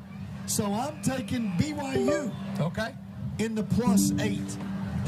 Got it? All right. I'm taking good. BYU. Brad, are you doing research this year? I know. Wait 1 second. I know. What's up with that? I'm so used to just always having you as a safety net there. I know. And then you're pulling out these stats. I'm stepping up my game, baby. Brent, can you give us the last 2 games real quick? Yeah. All right. We got South Carolina +27 against Georgia. I'm going to take Georgia laying the 27. How about you, Brent? Wow, I'm taking South Carolina with 27. Okay. I'm going to take South Carolina, too. I think Georgia's been a little bit lackadaisical, and South Carolina will be fired up and give them a little bit of a game. Hey, look who just came in. All right. Lindsay just classed and joined us. Bryce just got a pass, looking down the middle of the field. Give us an inside shot there. Come here, Lindsay. I want everybody to see you. Right here. Get over my shoulder right here. Yeah, there she is. There she is. Look at that camera right there. Yeah. Here's my wife, Lindsay Jones. Here supporting the Patriots here tonight. All right, we got one more game to do. I'm ready. Can we do it before the Harvard State kickoff? All right, what do we got here? Pull the back up. And we got Tennessee -6.5 over Florida. We'll get that one here in just a minute. After the Harwood Real Estate kickoff, if we can go back to live action, Idiana.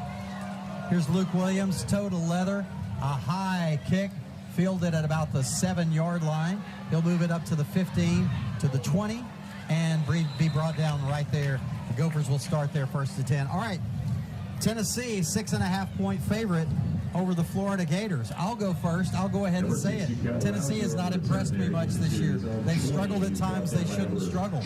Florida, I think, is better than they have indicated so far. Had a bad game against Utah, but I think they've got talent. I think that Tennessee will probably win the game, but Florida stays within the 6.5. I'm going to attempt to lay the jinx. This is an intended jinx on Tennessee. Tennessee by like 40. I'd be so. Okay, here's the snap and the handoff to Rouser over right guard. He'll pick up about a yard. It'll be 2nd down and 9. Brad, I will take Tennessee to cover the 6th, though. Okay. Oh, good. Their guys are so courteous. Look, I think Tennessee has struggled. Joe Milton has not been his best against Austin Peay, but he did play better against Virginia. I think we get the Joe Milton against Virginia in the Swamp tomorrow, and I'll take the Vols by 50. Okay. Here's the keeper by Ellington over left guard. Nowhere to go. He'll actually lose a yard back to the 20. And same story, same song.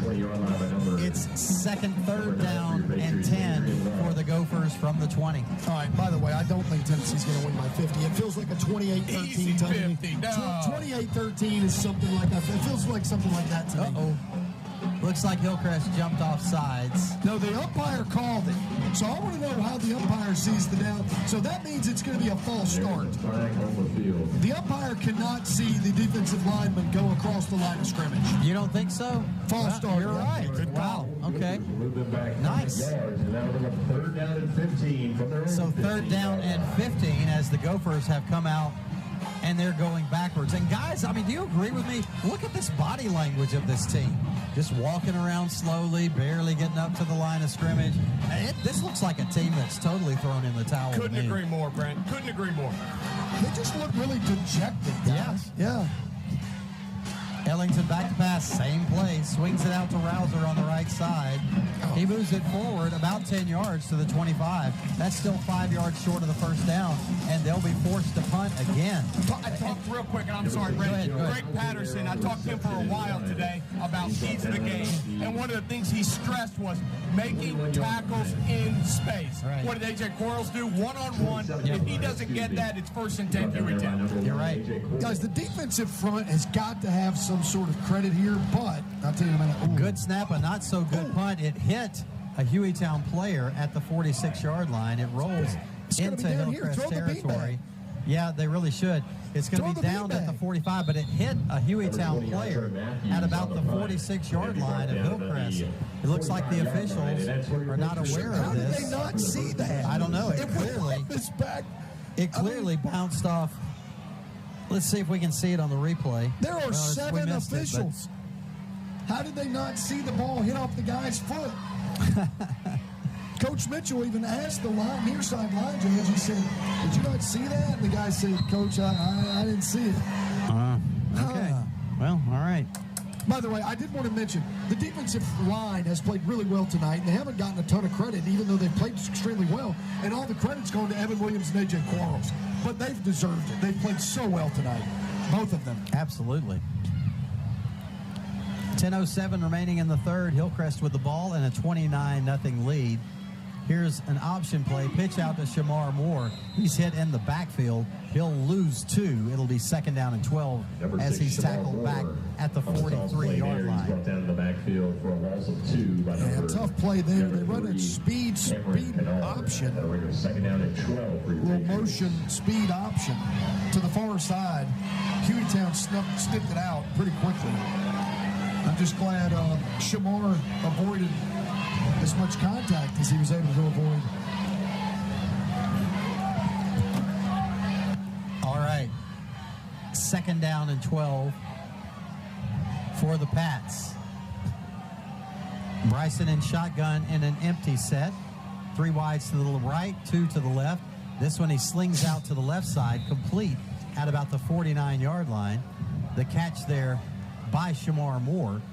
Pickup of about 8, and it'll make it 3rd down and 6. I'm looking for a replay. That spot looks bad to me. I'm watching on YouTube. He looked like he was closer to the 50. That did not look close. Yeah, he's at the 50. When he caught the ball, he got pushed back to the 49. Oh, man. All right, Bryson in shotgun. DC Thomas goes in motion. Bryson will keep this one. Actually, it's not Bryson in shotgun. It's Caden Smith with a quarterback keeper around left end, but he'll be tackled behind the line of scrimmage. Lose about a yard, and it'll be 4th down and about 7 for the Pats, and Luke Williams will come on to punt. Yeah, not our best offensive position of the night, but not terrible field position to punt from, but you want to pin Hueytown deep here. I'm sure that the Gophers will have something in store, as they definitely don't want to leave here with a goose egg, Brent. They've got to do something to try to get on the board to get things going. Luke Williams stands at his own 35. There's movement on the line of scrimmage. Flying on the play. Start against the Patriots. Those are the ones that Coach Mitchell hates, those pre-snap penalties. Those keep him up at night. He's been very unhappy. If there's one thing he's been unhappy with about this team so far this season, in my time that I've talked to him, it's the pre-snap penalties. He says there's no excuse for those mental mistakes. He does not like them at all. I don't blame him. You got to eliminate that. If you're going to be a good football team and contend, you got to eliminate minor mistakes. That's right. So Luke Williams now hit his 30 to kick it away. And look, here's another flag. Pre-snap penalty. Both times it's been Jay-Sean Land. Jay-Sean maybe just out of rhythm, not having been in the lineup for the first 3 weeks of the season. Yeah, he has been out, but let's see if we can get that cleaned up. Back it up 5 more yards. 4th down, 4th and 20. Now from the 38 of Hillcrest. Return man for the Golden Gophers learned his lesson from the last time, and Elijah Hudson now stands at his 15-yard line awaiting about a 50, 55-yard punt. He said, this one's not going to get past me. I'm going to run up to it. It's not quite as deep this time from Luke Williams. It bounces and takes a Hueytown bounce back to the 34-yard line. Hillcrest downs it there. Hueytown starts their first and 10. 7:49 remaining in the third, leading 29-0. That's only about a 28-yard punt. Certainly a different look than the previous one. Hey, he's starting to take his name off the ballot. Yeah. But he's done well. He's still pretty firmly on there. I agree with that.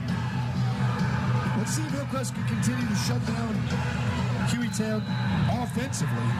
They've had a pretty good run of it. New quarterback in for the Golden Gophers, Brent, number 12. Okay.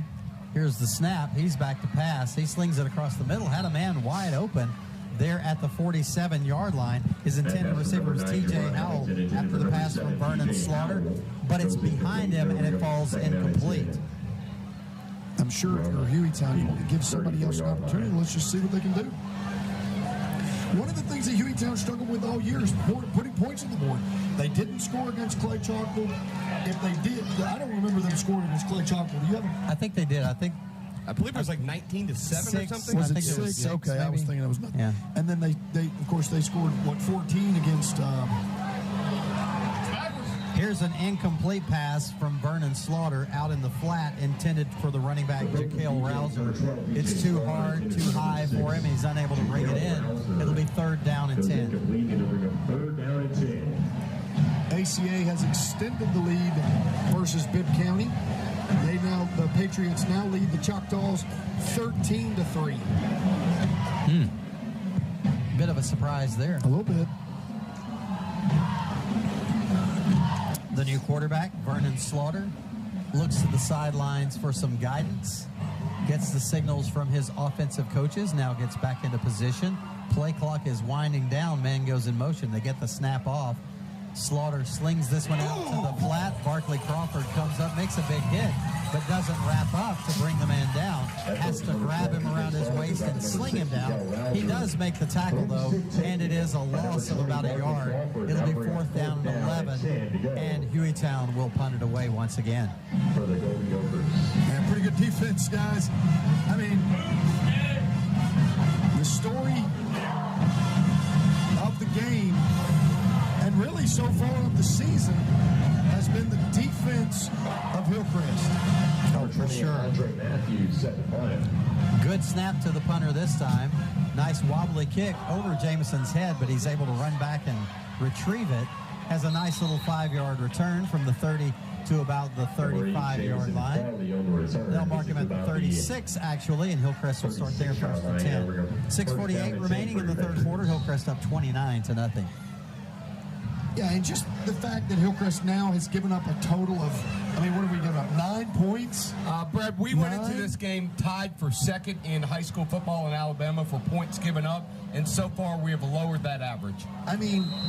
3 points a game, and now it's going to be 2 3/4 or something like that? I'm serious. 9 divided by 4. Yeah, it's 2 1/4? 2 1/4. 2 1/4. I mean, obviously, if we can keep them off the board. But 6:48 to go in the third, and we've got the ball. Bryson Kimbrough under center. Toss sweep to Jay Brown. Jay is swarmed under in the backfield on the right side. Brought down at the 34-yard line. A loss of 3. It'll be second down and 7. Throughout the entire tenure of Coach Mitchell's football regime here, Hillcrest has really enjoyed running to the near side of the field. But they haven't done it with as much success this year, in my opinion, as they have in previous years. I just realized I did backwards math. If he had gained 3, it would be second and 7. Did you notice that? I did notice it's that. second and 13 because he lost 3. Went the wrong way. 6:07 and counting. Bryson takes the snap, looks downfield across the middle, and this one is caught by Jackson Henderson into Hueytown territory at the 46-yard line. Big pickup of 22 and a Stephen Fikes All-State first down. Yeah, that was nice. Is it going to heat timeout? Heat timeout, boys. Heat timeout. Let's take a break here as well. 5:56 remaining in the third quarter. Hillcrest up 29-0. Back after this on the Hillcrest Football Broadcast Network. Patriot Nation, it's definitely worth your while to make the short trip down 69 South to Tammy's Salon. Tammy's is located in Moundville on Highway 69, just down from Family Dollar. They offer men's, women's, and kids' haircuts, color and highlight services, perms, and facial waxing. Friendly customer service and great cuts and color at very affordable prices are what you'll find at Tammy's. Come support the salon in Moundville that supports the Pats. Tammy's Salon.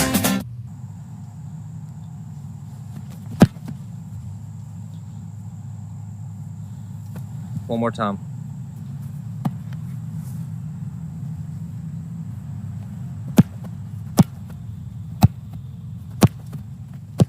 One more time. One more time. At Alabama Credit Union, we know what it takes to get it right. One more time. Visit alabamacu.com today and feel good about your... And we're back. Roy Johnson Stadium. Brent Jones, Brad Armstrong, Brian Pirano, Idiana Wiggins, and Donald Falls. Your Hillcrest Football Broadcast Network team. So happy to have you here with us as the Patriots dominant once again here tonight. 1st and 10 after the big completion to Jackson Henderson of 22 yards to the Hueytown 46-yard line. Bryson Kimbrough under center. Takes the snap, hands it off over left guard. Jay Brown gets it and only gets about a yard. So it'll be second down and 9. As I believe that we're probably going to see, our banner fell. Got to find a better method for sticking that. Our banner fell. Our new banner that says CB&S Bank broadcast booth hanging in front of us. We can get some nails. We could, actually, because it's got the little promise. Yeah, that's a good idea. Second down and 9 from the 45. Bryson in shotgun, 3 wide receivers to the near side, 1 to the far side. Did you ever read those Far Side cartoons? Bryson Kimbrough back to pass, scrambling around, looking for some room, looking downfield, slings it, and in and out of the hands of his intended receiver at about the 25-yard line. That was Shamar Moore. Shamar unable to hold on to it. Bryson doing a good job keeping his eyes downfield and finding an open receiver, but Shamar was just unable to haul it in. That's pretty good. I thought he was going to make a really good play right there, and I thought Bryson did a really good job of ad-libbing. Didn't cross the line of scrimmage. I thought he did a great job kind of figuring out where he was. Just wasn't able to complete it, but good recognition by Bryson, I thought, right there. Bryson looked like Bryce the way he scrambles around and keeps his eyes downfield on that one. Bryson takes the snap, looks down the left sideline for Jamarcus Prince. He's got it. He bosses the man over at the 30-yard line, falls forward to the 25. That's a pickup of 13 and enough for a Stephen Fikes All-State first down. If you have a one-on-one matchup and you've got your corner against Jamarcus Prince, your corner better be big because Jamarcus is just bigger. unfortunately, we do have an injury on the far side of the field. I don't know. Are we going to stick with it? Now we're going to stay here. We're going to stay here. We're caught up on our breaks. Any RSV updates, Brad? Any scoreboard? Yeah, I'm working on that. I do have ACA 13 now, Bibb County 3. Okay. I think I mentioned that a second ago. Yeah. Vestavia has now extended the lead on Hoover. It's now 20-0 Rebels. Wow. It's a really interesting That just doesn't year. sound right, does it? And, the interesting thing here is it's so atypical for Hoover. Not only will they drop to 1-3, I think is their record, but when's the last time they've been? What's that stat record? in their consecutive weeks in the top 10? I was actually off last week. I said 240. Now, they did move up to 7th, I believe, in 7A. This was, I believe, the 261st consecutive week that Hoover has been ranked in the Alabama Sports Writer Association rankings. Do you think they'll stay in the top 10 if they lose their time? But Vestavia is such a strong team, and they're not losing that badly. And Hoover did move up to 7th. I think it's possible if they continue to get blown out, they drop out of the top 10. But 10-0 not a blowout. You're correct. But if they add a couple scores, who knows? Right. I'll tell you who's ranked ahead of them. Okay. So let's go to the Sports Writers rankings after week 3 in 7A.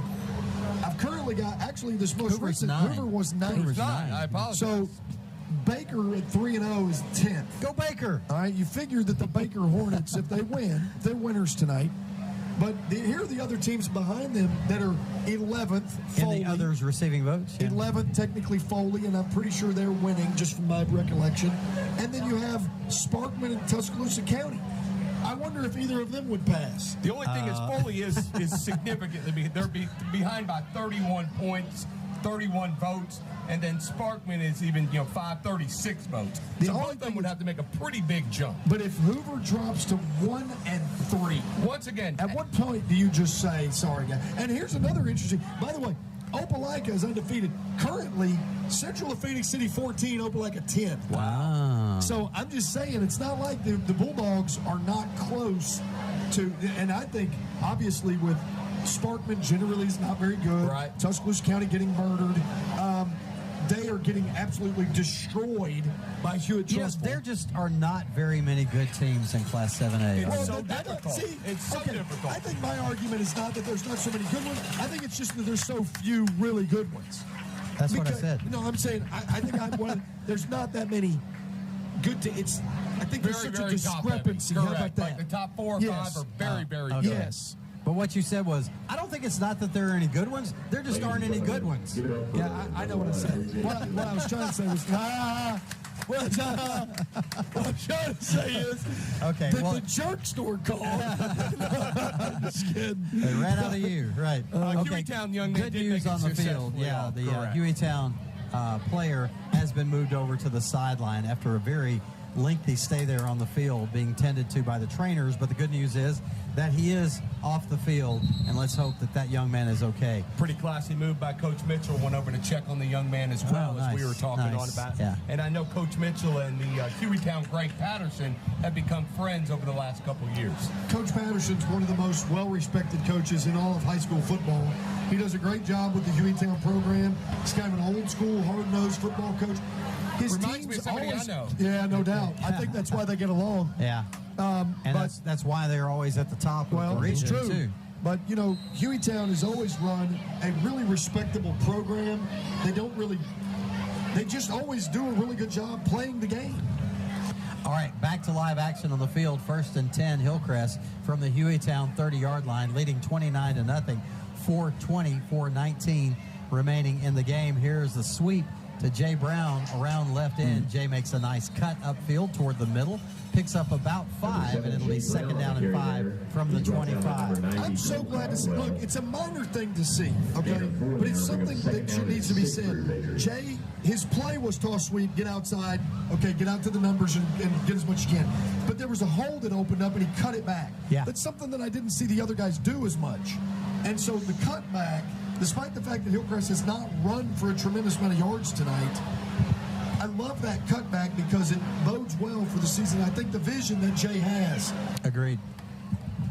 Here's the belly G to Jay Sean Land. He spins his way forward for about 4 yards down to the 20-yard line. He'll be about a yard short of the 1st down. It'll be 3rd and 1. Jay Sean Land picked up about 4 yards. Sean Franklin picked up 2 more. And that was a really nice tackle assist. But let me help you out get some yardage by Sean Franklin. 3:13 remaining in the third quarter. Hillcrest driving very close. I guess we can say they are now at the 20-yard line inside the Centel Home Design red zone. Hueytown jumps off sides. Let's see if Hillcrest caused them to jump. The official says offsides against Hueytown. So with the 5-yard penalty, that will give Hillcrest another Stephen Fikes All-State first down. This one at the 16-yard line. By the way, speaking of Sparkman, of course, now Albertville is not very good, but Sparkman 35, Albertville nothing. And Brett, that's up there in Region 4 of 7A, That's which correct. is notoriously pretty weak. Yes. Still, that's an impressive score. Yeah, James Clemens, Bob Jones have kind of run that. Florence. Here's the snap and the handoff to Jay Brown in the backfield. He's hemmed under on the left side before he reaches the line of Yeah, scrimmage. he got his leg caught under him, boys. Like he slipped a little bit, and his leg, he just couldn't quite get out of the turf, unfortunately, guys. So Jay Brown's still on he's the in a lot of turf pain. now. I hate that. Oh, my goodness. I was talking to him in the hallway today. Such an enjoyable kid, great personality. And he's having such an amazing season, too. It's almost you could watch it happen when he couldn't quite get that leg out. I don't want to speculate, and hopefully it looks worse than it is, but our athletic training staff rushed out there. Oh, my goodness. Gotta hate that. Yeah. Well, I guess we can just wait around and see what happens. Let's just hope for the best. Resetting 228-29, nothing still Hillcrest, 2:28 of the third. Go ahead, Brad. I'm sorry. One of the things that Hueytown has done well tonight, guys, I think Hueytown's been really good at stopping the run. And I hate to call it on this play because obviously, we've got Jay down on the throw. But Hueytown's defensive line, to me, has, and maybe they haven't won the battle against Hillcrest's offensive line, but it's certainly been a battle that they've done well. Defensively, Hueytown's defensive front has played well, boys. Jay is back on his feet and being helped off to the sideline as he hobbles. You can't really speculate on what it is, but anytime a player is hobbling like that and having a hard time putting weight down on their leg, you know that it's something that is going to keep them out at least for some period of time. Well, and the interesting thing is you get Jay Sean back from his ankle injury, and now you got Jay walking off with what looks to be an apparent ankle injury. So, it's the news is never too good, never too bad. You just always try to figure out, hey, let's see what we can do. Just try to get to the next week. And, we go back to last year's McAdory game when we lost another running back. It seems like that's kind of been the curse of Hillcrest the last 4 or 5 games. Yeah, that McAdory game, not only did we lose Jay Johnson, we lost Ethan Crawford for the season. Jay was able to come back in the playoffs. Right. But man, what a killer game. That was the only game I can think of where we won pretty convincingly, and I walked away feeling sad. You and me both, Brent. All right, here's the snap to Bryson Kimbrough in the pocket, lets this one fly across the middle, incomplete as it sails over his intended receiver's head. Shamar Moore in the end zone. The pass protection to me has been better tonight. It's funny, the run blocking has not been quite as good as it's been in the past game or the previous games this season, but the pass blocking has been the best tonight that I've seen all year. Brad, it seems like they really created more of a pocket tonight. Yeah, if you notice, they've allowed agreed. some of these rushers up the field, but Bryson's been able to step up and still step into those throws. Yeah, you're going to step into a throw, you're going to deliver it a lot better than if you try to throw it off your back foot. Bryson back to pass once again. Wheel route is open down the sideline. It is caught and into the end zone, and that's D.C. Thomas with a 17. Wait, did I have that wrong? No, I think Was it DC? Yeah, it was DC. That was DC, okay. yeah. 17-yard touchdown pass from Bryson Kimbrough to D.C. Thomas. Moves it to 35-0 Hillcrest. 1:55 remaining in the third. That was some pretty good find right there. But one thing you noticed, well, yeah, but there's the wheel route. The good news is off that wheel route, what did Bryson have a lot of? Time. He had a lot of time, guys. Great job by that offensive front. Hudson Hall on for the extra point attempt. Thanks to Dr. Brandy Patterson of Brookwood Women's Health Center for sponsoring all of our field goals and extra points. This one is up, and this one is good. What did they call it? No good. No good. Oh, no good again. So that's 2. And Hudson has missed tonight. So with 1:55 remaining in the third, score remains the same, 35-0 in favor of the Pats. Guys, this is impressive. I don't know what else to say, but it just seems like, if we're nitpicking, we've missed a few extra points, but it had a few dead ball penalties. That's a good point, but I really think we're really having to search for negatives right now, not only tonight, but through the first 3 3/4 games. Agreed. Yeah, it makes it kind of difficult when I'm doing the interviews with Coach Mitchell. You're right. Because, usually you kind of focus on what can you improve on, and, Coach Mitchell always says, well, there's lots we can improve on, but I don't really hear him saying that much. And he certainly watches the game different than I do, and probably you do too. Sure, of course. At the same time, I really don't have enough superlatives for this team so far. Harwood Real Estate Kickoff coming your way from Luke Williams, who has been spectacular. That's Evan Williams. Evan Williams, who's been spectacular kicking off tonight. Another great kick, high and fielded at about the 9-yard line. Gives the coverage team time to get down there, and the tackle made at the 20-yard line. C. Jackson, Brent. And that is the Patriots' Zamarian Jackson down there on the coverage. He's hit hard by number 25. C plays hard. She is. I'm talking to the coaches once again. Say one of the hardest workers in practice. Never takes a play off. He's also one of the faster guys. Did you see? You mentioned that? I know you have. Overall, okay. I know Z is one of the top 3 or 4 fastest players on the team. Here's the snap and the handoff to Rouser over right guard. Pick up a couple of yards. They'll give him 3. It'll be 2nd down and 7 for the Gophers. Okay, I just got a statistic sent to us by Barry Allen on Twitter. Hoover's 1-3 record would be the worst on-field start since 1994 when they were 0-5. Wow. In 2007, I'm sorry, Brent, go ahead and call it. All right, the pass across the middle, almost picked off. Kamari. In and out of the hands of Kamari Patton at his deep safety position at the 42-yard line. Boy, I got to tell you, Barry Allen sent that direct message in a flash. Yeah, he did. I appreciate it. In 2007. Barry Allen's the name of the flash. I got it. Yes. In 2007, Hoover had to forfeit 4 wins, but made the playoffs and finished 6-6. That was 1994. That was 2007. That was 2007. Okay. So that was, but they were technically 10-2 that year, but had to finish. Timeout. I think we're good. Timeout. Hillcrest. Timeout. Hillcrest on the field. 1:18 left. 35-0. Vernon Slaughter, the new quarterback, as they have taken Jabron Ellington out for the game apparently. But I wanted to go back to Hoover. What you were saying about Hoover, back in their true domination days with what's the coach's name? That would be Rush Probst. Rush Probst. Yeah, he's at Pell City now. At Pell City now, and he's not faring too well at Pell City, I don't believe. Nope, he's not. They got blown out by somebody last week. I'm kind of curious about that because I'm kind of curious to follow him. I'll go back and find the Pell. I believe he still has not won a game in his return to Alabama. Really? Brad will check last week, but I think he's 0-3. Okay. Vernon Slaughter and the Hueytown offense back on the field. Slaughter in the pistol set with his running back Jaquil Rouser right behind him. 2 wide receivers to the left, 1 to the right. 3rd down and 7 for the Gophers.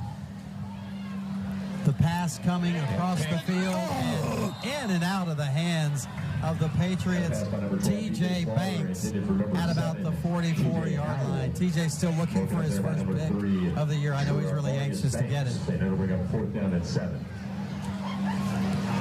Listen. Okay, so Pell City actually is winning tonight. but it's 17-8 over Center Point. Let's see if I can find the schedule. Are you looking for Pell City schedule, Brent? Pell City, yeah. Okay. Number 8, Jamison Fowler. They're Here's the 0-3, you're right. The punt is away. Jamison fields it at the 45, cuts straight upfield into Hueytown territory. He'll be brought down at the 49-yard line, and the Pats will start there, first and 10. 49-yard line where Brian, you're right. There's an injured player on the field. Let me look at their full schedule here. All right, so it's a jamboree game. They beat Coosa Christian, it looks like. Coosa Christian? Yeah. They're playing 1A schools? I guess. They lost to Moody 28-24. They lost to Leeds 30-23. They lost to Clay Chalkville by a mere 46-7. I believe that Leeds game was a little bit of controversy where Rush Probst made contact with a player, but it happened to be his own son. So there was a little bit of controversy around that. He shoved him on the sideline or threw a headset at him, a headset, something like that. I wouldn't have to fear the State Athletic Association if I pushed my own son. There's only one person I'd have to fear if I pushed my own son. First of all, you're claiming that. I think I know who that would be. I know Griffin well. Griffin would not respond well. Leo Armstrong would be livid. I would not have a place to sleep if I were to shove Griff. Of course, Griff would be just as livid. Oh. Oh, man. You'd be sleeping in my house. I know. I would definitely be calling you. I don't think that Griff would ever do anything to cause you Are you kidding to me? He shove does him. stuff all the time. Yeah, I don't believe it. I don't believe Boy, it. it's fun being up 35. All right, the snap. Caden Smith with a jet sweep around left end. Caden picks up about 3 after he slips one tackle. Holding. It'll be 2nd down and 7 with a penalty Smith on the run there. on the field. Brent, were you having any trouble calling the play? You're calling the play, and I'm like, cut it up! And then Brian's like, that's on us. Yeah, I'm kind of used to it by this point. I was like, come on, Caden. It's the way of the broadcast. Cut it up, Caden. He dragged it out to the outside numbers. I know that's where the play's supposed to go, but at some point it looked like he had a cutback lane. And, of course, Brian said it right. There was definitely a hold. Man. Thinking maybe a cut block. Was that a sneeze? Was that a sneeze? Oh, it was Donald? Donald. Bless you, Donald. Bless you, Donald. That's where we are, the broadcast, guys. Yep. 35. Oh, thank you. What do we got? You. Oh, money. I'm not telling Which you. camera what are we that on? is. Thank you. Ow, you hurt my shoulder. Hey, thanks. Thanks, ladies. See ya. After the holding call, it moves the line of scrimmage back to the 39-yard line. That play moves your Patriots back 10 I'm sorry, the 41-yard line. 20 to go from the 1st and 20 now for the Pats. 53.7 seconds remaining in the third quarter. Hillcrest up 35. Zip over the Golden Ghosts.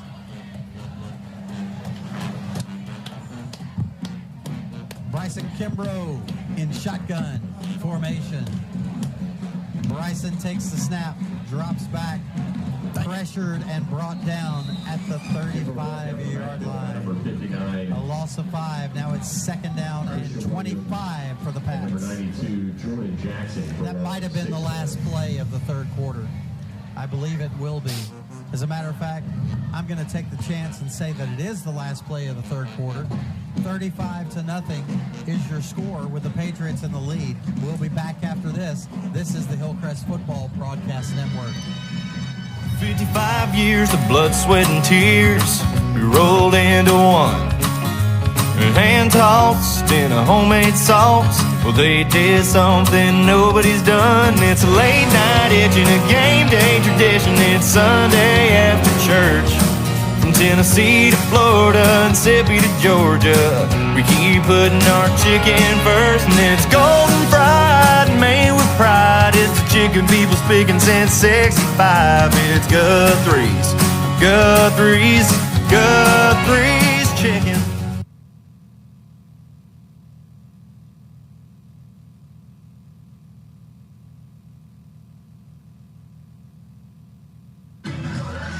All right, we are back and we are jumping around here at Roy Johnson Stadium with a tradition of the blackout at the end of the third quarter. And the lights come back on. That's a lot of fun. Sorry, I always forget to not go away at the end of the third quarter. But we caught the tail end of it, so that's fun. Of course, that tradition starting the night the lights went out on County. Was that the last time we played them? Or did we play them one more time at their place? I think we played them one more time. Yeah, because the game is supposed to be at our place next time we play. If we play. If we play. All right, so here we go, starting the fourth quarter. Hillcrest up 35-0. By the way, this is at some point. At what point do the ones come out, boys? We got Kyson Bishop left tackle, Sean Rogers left guard, Ryland Bell center. Looks like Sean Franklin right guard, and that looks like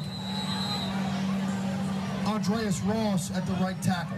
Those And are all the Bryson ones. Kimbrough, of course, under center. The snap, fakes the handoff, steps into the pocket, completes this one to Jackson Henderson Jamison. at midfield. Was that Jamison? Yes. Okay, Jamison Farley at midfield. He moves into Hueytown territory, down to the 45-yard line, still short of the first down, but it makes it a 3rd and about 6. Christian Ritchie, I see him at running back. So, you know, you kind of have a three-headed monster back there. Of course, if you count D.C. Thomas, who runs running back spots sometimes, you got 4 of those guys in the backfield. I mean, they're all pretty dangerous. Jay-Sean Land, Christian Ritchie, who's the freshman, D.C. Thomas, and, of course, we hope that the prognosis from Jay Brown ends up being okay. Yeah, he's been the bell cow this year. He really has. Bryson under center, takes the snap, drops back, looks across the middle, and through the hands of Jamarcus Prince at about the 35-yard line. And you want to point out what you saw there, Brent? Well, in the slot is Shamar Moore, and he's running a corner route. So he goes down the seam and busts it off to the corner, and he's wide open.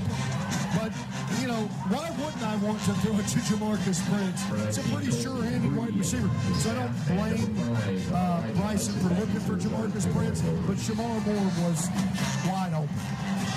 Evan Williams on to punt for the Patriots. He stands at the 41-yard line.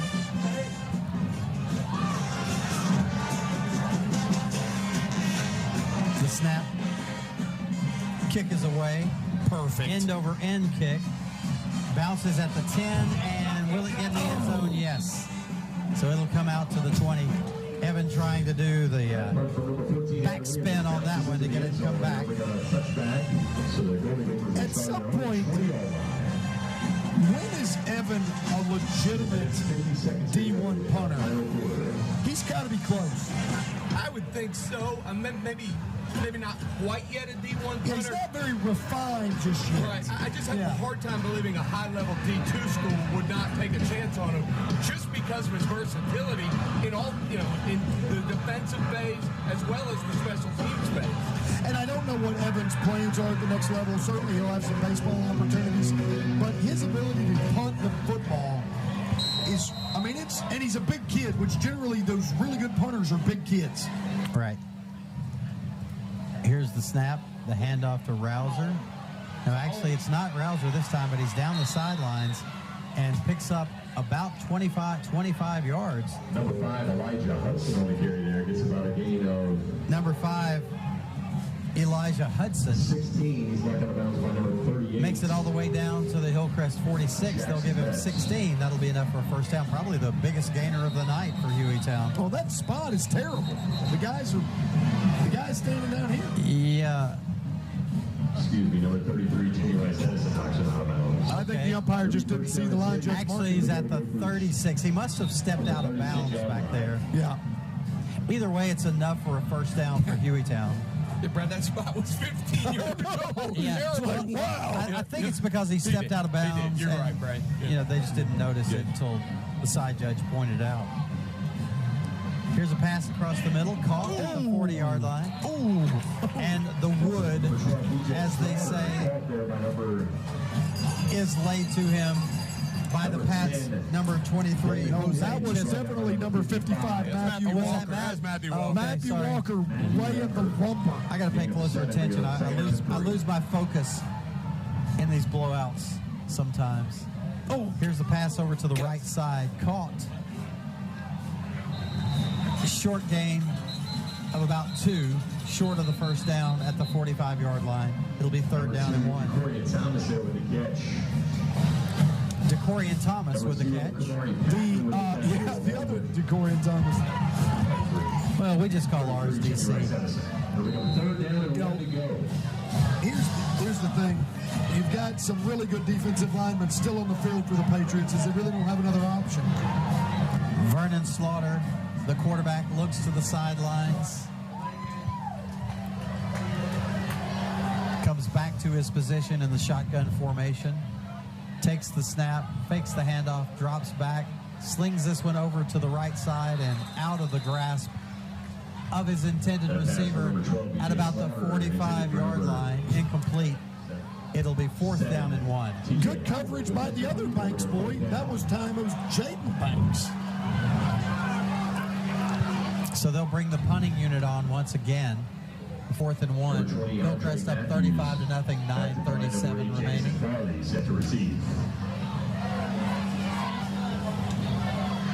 Great defense, even by the twos there, fellas.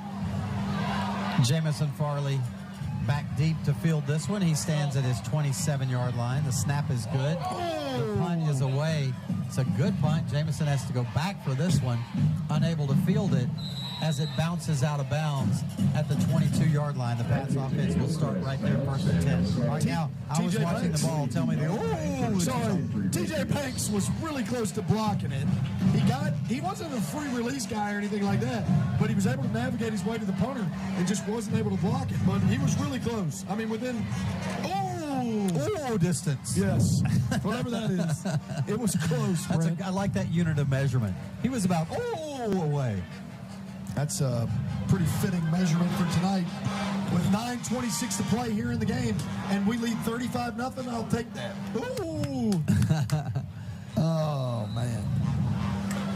I'll try to get some scores ready for you guys on an update. Okay, sounds good. The only thing we really have that's exciting left in this game is whether we're going to maintain the goose egg or not.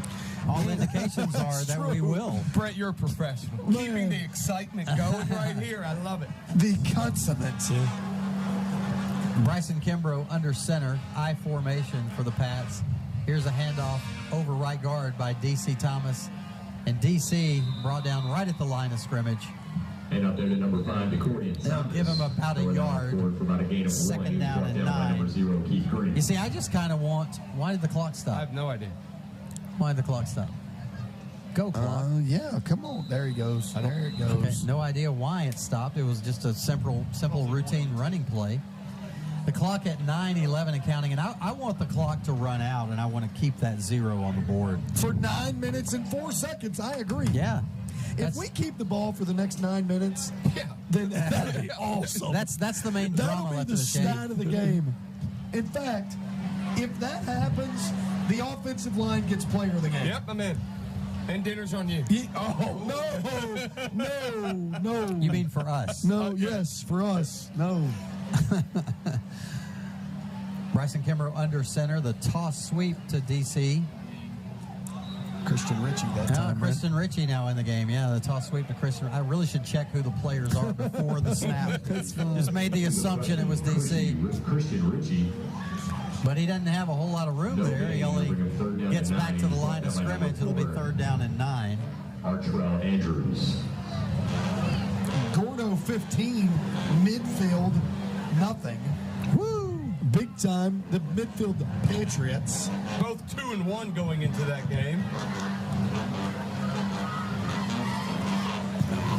Bryson under center. Clock down now under 8 minutes. He takes the snap, pitches it out to Christian Ritchie once again. Christian bounces off of a defender who doesn't wrap up, falls forward for a few yards, down to about the 27-yard line. That'll make it 4th and 5. And here comes Evan Williams to punt once again. Brad, we're going to need something special to keep this drive going to run the game. I don't want to run a fake punt. In the 7A game of the week in South Alabama, I got to say it's probably Mary Montgomery, who's, I think, 4th in 7A, but it's usually not very good. Yeah, MGM, this is one of their better years. Yeah, they're 3-0. They're really good against Fairhope, who's usually pretty solid. Right now, Mary G. Montgomery's leading 24-10. Now, that's not the point of me bringing this up. I'll come back and finish my thought. The punt from Evan Williams, a high, booming, wobbly kick. Fair catch called for at the 25-yard line. Okay, so the line of scrimmage over here was the 27. It was fielded at the 25. Do your math and tell me how far that punt. All right, I got 48. 48? 48. Okay. I like Pretty good it. punt.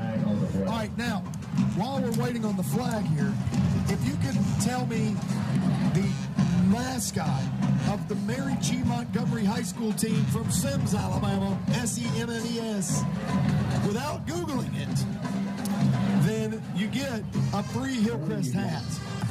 Is this just us? No, anybody. Oh, this is anybody. So if you can email me, you already have a free. You guys already get free Hillcrest hats. I was about to say, I so don't you guys know. get high fives. I need a new one, by the way. I need a blue one. Okay, you probably don't want one of the blue ones I have because they're kind of jacked up, but I do have. I'll take a red one. Okay, I got you on the red one. Okay. Who answered?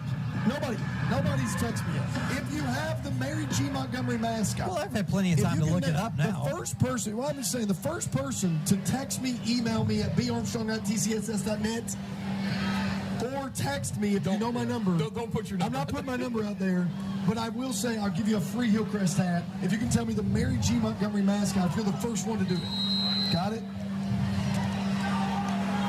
I mean, I'm sure people are just beating down the phone lines. Here's the direct snap. Oh, biggest play of the night as Elijah Hudson spins and breaks free. Picks up 20 yards all the way to the 37-yard line. That's enough for a first down for Hueytown. And guys, the drama on the field right now is, will the goose egg stay on the board? The twos have to maintain the goose. That feels bad. And you better believe the starters on the sideline know that. Yep. Here's a pass deep down the left sideline, incomplete. Oh, good defense by Kamari Patton. Kamari Patton there to break up the intended pass at about the 30-yard line. I still don't have a winner for Mary G. Montgomery, the number 4 team. The Vikings. That is correct. Who is that from? I'll be honest with you, I have no idea. Oh, wait a minute. It's Tyler Coleman. It's Tyler Coleman. He got a new phone number. T-Cole. He got a new phone number. T-Cole. It's Tyler Coleman, my son. Oh, man. Oh, and here's a big gainer up the middle into Hillcrest territory, down to the 42. He'll pick up another golden gopher. Oh, I have several people now saying they Googled it. It's the Vikings. Number 22, That's correct. Anthony It's the Robinson picks up the first down. Let's go with this drama on the field, guys. Drama. 6:17 remaining in the game. Hillcrest twos on the field on defense, trying to keep the Golden Gophers out of the end zone and maintain the shutout. Quarterback breaks free after stepping up into the pocket. He'll gain about 7 yards, and there is a flag on the field in the backfield. A helmet comes off a Hueytown player as he staggers to his feet, and this is roughing the passer. Roughing the Against, passer? I think so. Well, the that passer was it a wasn't a run. pass. I'm sorry. It was a personal foul, not roughing the passer. But it was a personal foul against Hillcrest in some manner. Sorry, so Tyler Coleman is the winner. Former Hillcrest Patriot, former defensive lineman, Tyler Coleman. I have a few other people who got it right, though, Brent. This is big, guys. Hueytown in the Centel Home Design Red Zone for the first time tonight. 5:57 remaining. Your ability to create drama here is second to none. Hey, I think this is pretty important. Yeah, I agree. To get a shutout against your big region rival Hueytown, to maintain that's pretty important. I don't want to add to the jinx right now, but I don't. What have we given up a touchdown this year? No, that's correct. So in addition to laying the goose egg tonight, these twos on the field are trying to maintain the touchdownless streak that we have in 2023. Right. I'm nervous, guys. I'm nervous. Okay, I've got First some time interesting. we've been nervous this year. I've got some interesting Brad's having his own knowledge. broadcast over here. Brad, what's happening on your side of the booth? In my broadcast, okay. Any more mascot drama? From Maxwell Elementary, Principal Francis Ann Baggett, bringing some trivia knowledge. Okay. The mascot name of Mary G. Montgomery is Thor, the Viking, who is a female. But now wait, She might be. Thor is not a Viking. I'm just telling you. He's a Norseman. I didn't make it up. He's the god of thunder. Oh, well, in that case, I told you, Fab. wow, man. He comes from, what is it, Valhalla? Is that right? Yes, or maybe. Oh, no. Touchdown, Hueytown. I thought maybe Thor came from Pebble Beach. On an 18-yard touchdown Is it pass Valhalla, like a really famous golf course? from Vernon Slaughter. Yes. Is it Valhalla? And the touchdownless. See, you jinxed it. I did. Coach P. You're right. You're the one who said the word touchdown. Right. I can't And talked believe about keeping them out. You're No, right. you just like That's on you. focus, and you talked about Norway. Well, I should have talked about, isn't it Valhalla, Thor, Valhalla? Valhalla, I'm Thor. out. I have no idea. Yeah, isn't that right? Donald has no idea. He knows it. Do you know Thor? Is Thor from Valhalla? Is that right? Is that what the realm is? Idiana said, I don't know. Diana know. She has no idea. Are you kidding me? Are you listening to something else now, or are you still listening to us? Donald, looking at the game. I hope you're listening to something else. Donald literally just looked at you. He shook his head like, what do you need me to say here? Yes. That's very strong. No, whatever. You See, guys he don't knows. know. Yes, we do. No way. Thor. Do you not watch the Marvel I'll tell you movies? what, the Thor is 35-6. But seriously, That's a Brent do Jones you joke not right watch? there. Do you not watch the Marvel movies? Oh my gosh. No, I mean, I guess sort that's of. a no. I mean, Thor is awesome. I know that there's like a bunch of them, and I always have to catch a little bit of glimpse According at the to end. the Google, he's from Asgard. Asgard. Where am I getting about? You're right. It is Asgard. The realm is Asgard. I'm very disappointed in myself that I didn't pull that up. Yeah. But he is the god of thunder. Oh, yeah. Odin is his dad. You're sure right about that. Loki is his brother. Scott He's Settle's evil. guess was the poet's atrocious guess. That's Sidney Lanier. We already talked about that. Guys, there's 5:41 left in the game. 35-6 now. As Hillcrest has allowed the first touchdown of the season. Hey, but the number one defense still hasn't allowed a touchdown. Yeah, I love it. Let's give away some more free hats. Let's come up with some more drama. You're the hat man.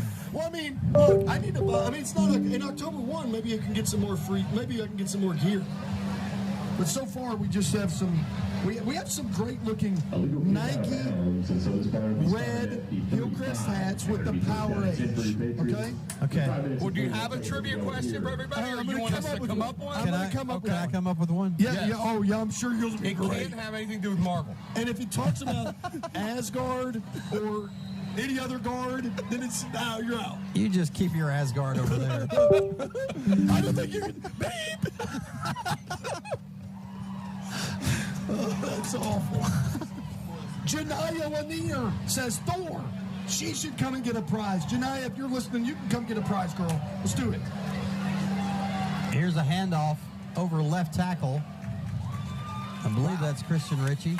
Nice gain of about 10 yards for Christian Ritchie. And I believe that will be enough for a Stephen Fikes All-State first down. As the clock continues to roll at 5:29. You know, in the Thor offense, you have the Asgard and the As tackle. This is atrocious. All right. Can we ensure there's a hot clock? 45-yard line. Can we check a county high score? Sure. It was 42-0. I think it's still 42-0. I bet you the game's over. Oh, it's been over. Officially. Oh, okay. We're under 5 minutes now. 1st and 10 for the Pats at the 45. Whoop! The pitch out is out of the reach of the Pats' Ladarius Walker, but he's able to go back and retrieve it. However, he gets tackled back at the 32-yard line. RSV update, final score from Trussville, Alabama. Hewitt Trussville 42, Tuscaloosa County High School 7. Oh, okay. I think that moves County to officially 2-2 on the year. 2-2. Could you say RSV Designs? Of course I can. The What did he RSV say? Designs. He just said RSV update. Oh, I apologize. Oh, the sorry. RSV and Robin Spence Panther Group was actually Well, dropping I some wouldn't have things said off anything, school. but that's the second time you've done it tonight. I couldn't let it go again. I apologize. Oh, well, next time you tell Robin those Spence corny Panther Group, jokes. thank you so much. Yeah.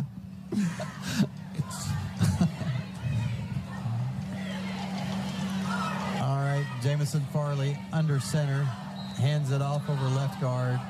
It's swarmed under immediately after the handoff to Christian Ritchie on the play G, about a yard. I did want to mention on the previous toss, Jamison had a toss in the first half where he ended up having to run it down. And, we were talking about how the shooter knows where the rebound is, that kind of thing. On the previous play where it was the fumble and Jamison's pitch was right on the money, it looked like to me that Ladarius Walker just took his eyes off the ball, and that's when the ball became a fumble. Okay. I just wanted to make sure I pointed that out. I still want to know why a Lady Viking is named Thor. I don't know. It's probably Thorina.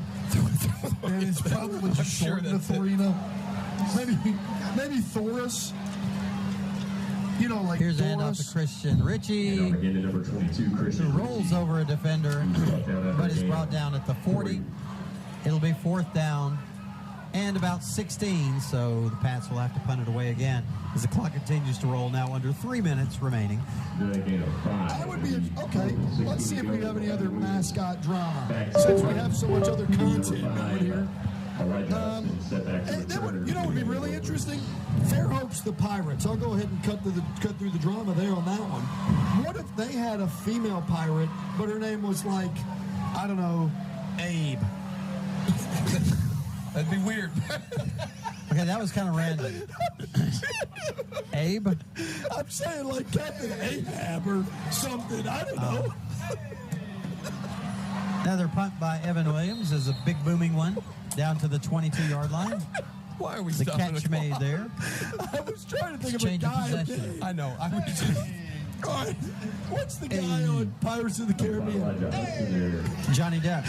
I know that. What's his name in the Jack movie? Sparrow. Jack. Okay, what if the pirate's name is Jack, but it's really like I don't know. Jackie, yes, Jackie.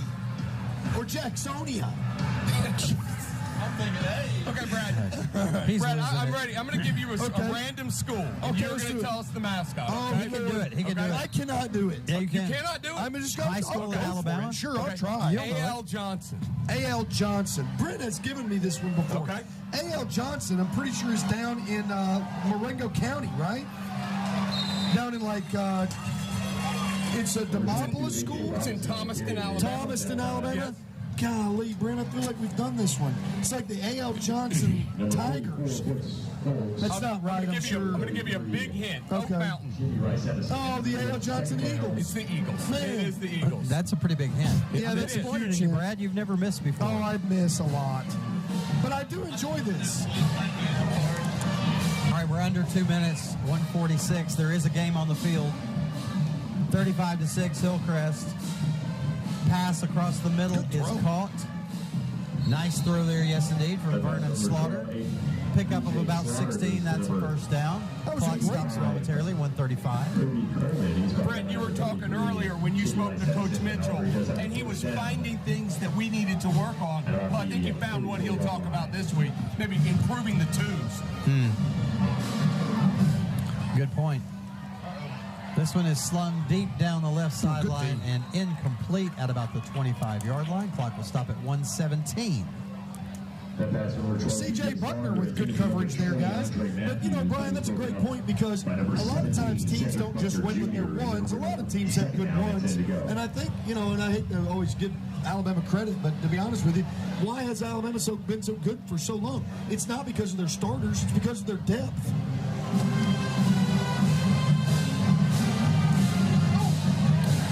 There's Jose Chisholm coming up to make a tackle in the backfield back at the 39-yard line. Back in the backfield by number 23, Jose Chisholm. Third down at about 14 to go. 3rd and 14 now for the Ghosts. Thank you, Amy Heydrich.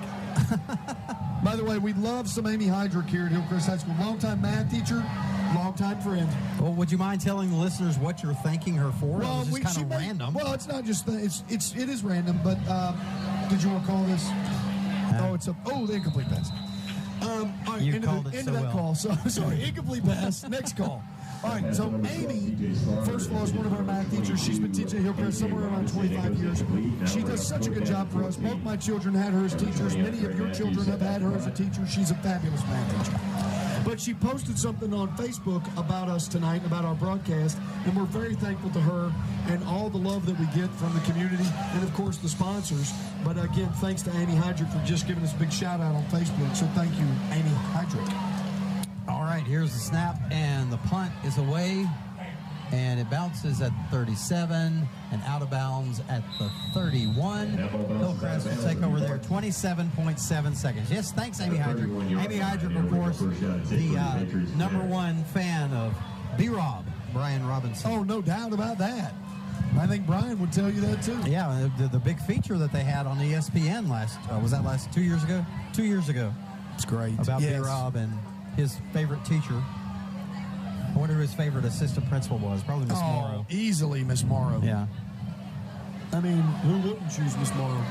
Yeah, no joke there. Just wouldn't choose these two goofballs up here. See, well, we didn't even laugh. When we do those stupid mascot things, I just really love the whole thing about high school athletics in Alabama. Place names, where they are. It's just so much fun. But this is a wrap, Brent. It is a wrap.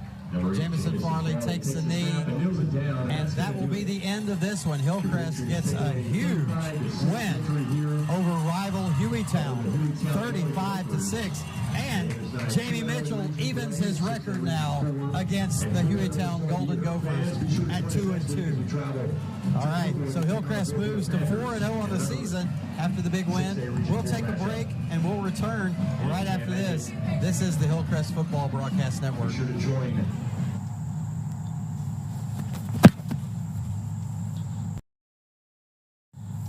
One more time.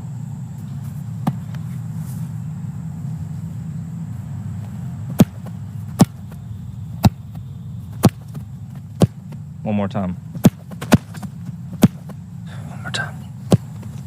At Alabama Credit Union, we know what it takes to get it right. One more time. Visit alabamacu.com today. Serving the University of Alabama alumni, students, and fans since 1939, Bama Stuff is the perfect place for all your Bama merchandise needs. They have a large selection of Nike official on-field apparel, as well as everything you need for the perfect game day experience. Come see our exclusive in-house designed Bama apparel and souvenirs to help you stand out.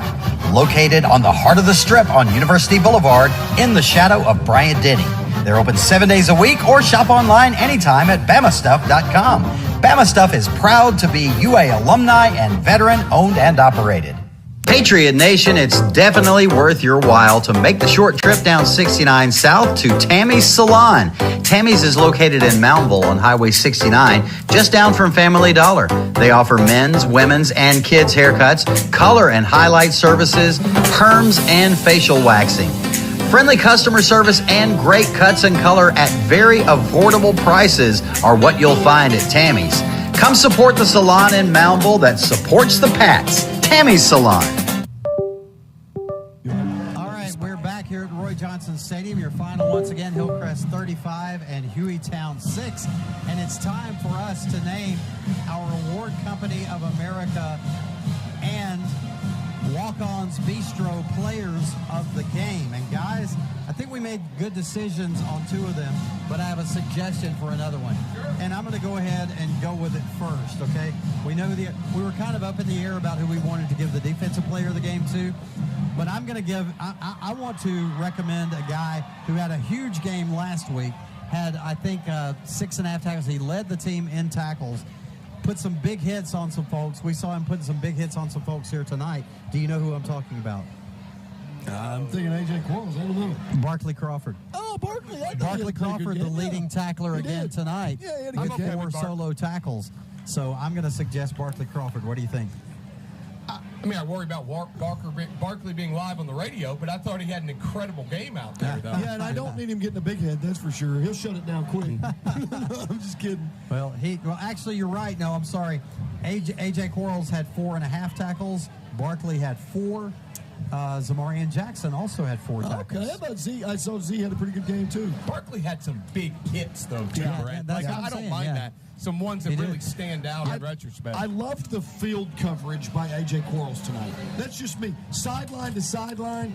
And now remember, I'm just saying, and I'm not trying to say A.J. Quarles is as good as Jacquez Jones, but he's pretty good. He plays with a similar style. He does. And if you remember, no one covered the sideline to sideline defensive side of the ball like Jacquez Jones. In addition, did you see? I saw him putting Matthew Walker in certain spots on defense tonight. Talking about that's very similar to way Jacquez was the captain of that defense, making sure everybody was in the right spot, Brad. I just think he does such a good job. I just thought he looked like a man in charge on the defensive what are we side. saying? Are we saying okay. Barkley or to me, AJ? I think since AJ's won it, I would say the tiebreaker goes to Bark. But that's me. I'm okay with that. Barkley Crawford, sure. Okay, Barkley Crawford, our player of the game on defense. Now on offense, for the first time this season, we discussed this, that Bryson Kimbrough should be our offensive player of the game. Yeah, I thought 11 completions on 15 attempts, 198 yards, and 2 touchdowns. So congratulations to Bryson Kimbrough as our offensive player of the game, brought to you by Award Company of America and Walk-Ons Bistro. And our special teams player of the week for the 5th week in a row, Evan Williams will be at the table again with me on Tuesday night. And, this is the second time he's won special teams player of the week, and he's also won defensive player of the week twice. Brent, he might as well be your co-host at this point. I mean, he's there every week. We're going to engrave his name on the chair. Look, I also want to make a point. Thank you, Adiana. Sometimes, you have a player of the game all the time because he's the only one out there, and Evan has just been really good. He's such a smart football player. I mean, he's been really good, and he probably could have been the defensive player of the game. I'm just saying. I thought he did a great job. In addition, he added to his special teams duties tonight with some pretty incredible kickoffs, guys. Some of the better ones we've seen in the last few years. Well, that was the thing to me. It was the combination of the kickoffs and the punts. Those kickoffs were so sky high and really gave the coverage team a chance to get down there and make the tackles. We dominated special teams tonight, boys. We really did. Absolutely. And that was, one of the keys to victory. That's right. Special teams, and I didn't think it was real close. That's right. So there you have it, our Award Company of America and Walk-Ons Bistro players of the game. On offense, Bryson Kimbrough. On defense, Barkley Crawford. And on special teams, Luke Williams. Brad, talk him about the call. Well, I'd like to give some RSV scoreboard updates just as we close the night. RSV Designs. RSV Designs. Brent takes that very personally. He sure does. Torino over and here. Robin's going to thank me. Well, I'll tell you what. You're doing. I almost said something. Never mind. But anyway, we may need some sort of person to mute us out every once in a while. Whatever the case is. I just muted you. Yeah, I bet you did. That's not your first time. But RSV Design scoreboard updates. Vestavia 26, Hoover 7. That's sure to send shockwaves through the state. I think they may be unranked. Yeah, I think, and not only that, but I think Hoover may deserve to be unranked. I just don't think they're very good. How many weeks did you say? 261, I believe. Wow. Hewitt Trustful 42, County High 7. I still don't have a Northridge. Do you have a? I've got that one. I've got that one. You don't have a Northridge. Do you think you can see it? See if we can find a Northridge score, Pete. I will. It's not. I've not seen it on Twitter, but I'm going to keep looking. Pike Road over Sidney Lanier, 52-33. Saraland over Spanish Fort, 49-7. Northside over Curry, I had 28-0 is the last score I had. And then ACA over Bibb County, and the last score I had on that was 13-3. Huge win tonight by the Door Bulldogs. Real quick. 35-14. Sorry, Brad. A real quick update from the Northridge Twitter reposting. At the end of the third quarter, Jags 28, Purple Tigers 15. Wow. Okay. And then the last score that I've got to share, and this is a current score as far as I can tell, Central of Phoenix City 14, Opelika 10. Great job Really done good by game. Opelika. You know, we know that coaching staff down there, they've done a great job transitioning into 7A football. By the way, those stats that I gave you earlier on the players of the game brought to you by Guthrie's and the Guthrie's stat line. Love me some Guthrie's. Love me some Guthrie's. We need to get you like as their mascot saying, love me some Guthrie's. They've got a little piranha.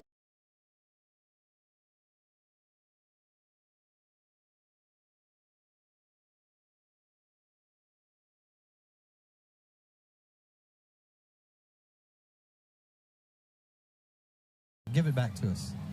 Okay. All right. Let's get out of here, guys. We're back. It's awesome.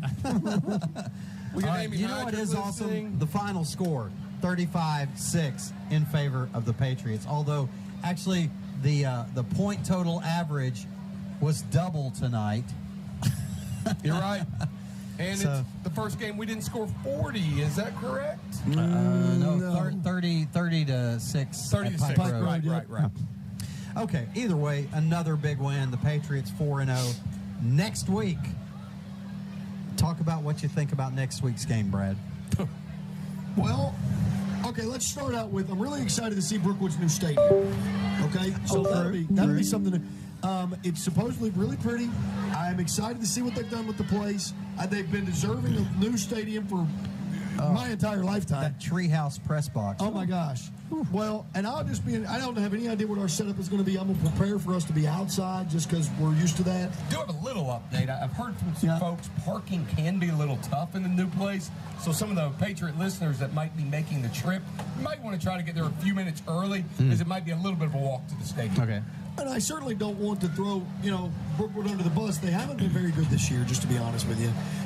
They were 35-0 losers to Hueytown. They lost to West Blockton. I don't know what they did tonight against McIndory. No, against Central, rather. Excuse me. Central, yes. Look that up. But I would like to know if Brookwood Central, because I think that Brookwood had a shot against them, but Central's not been bad this year. So it wouldn't shock me if Central wins that game.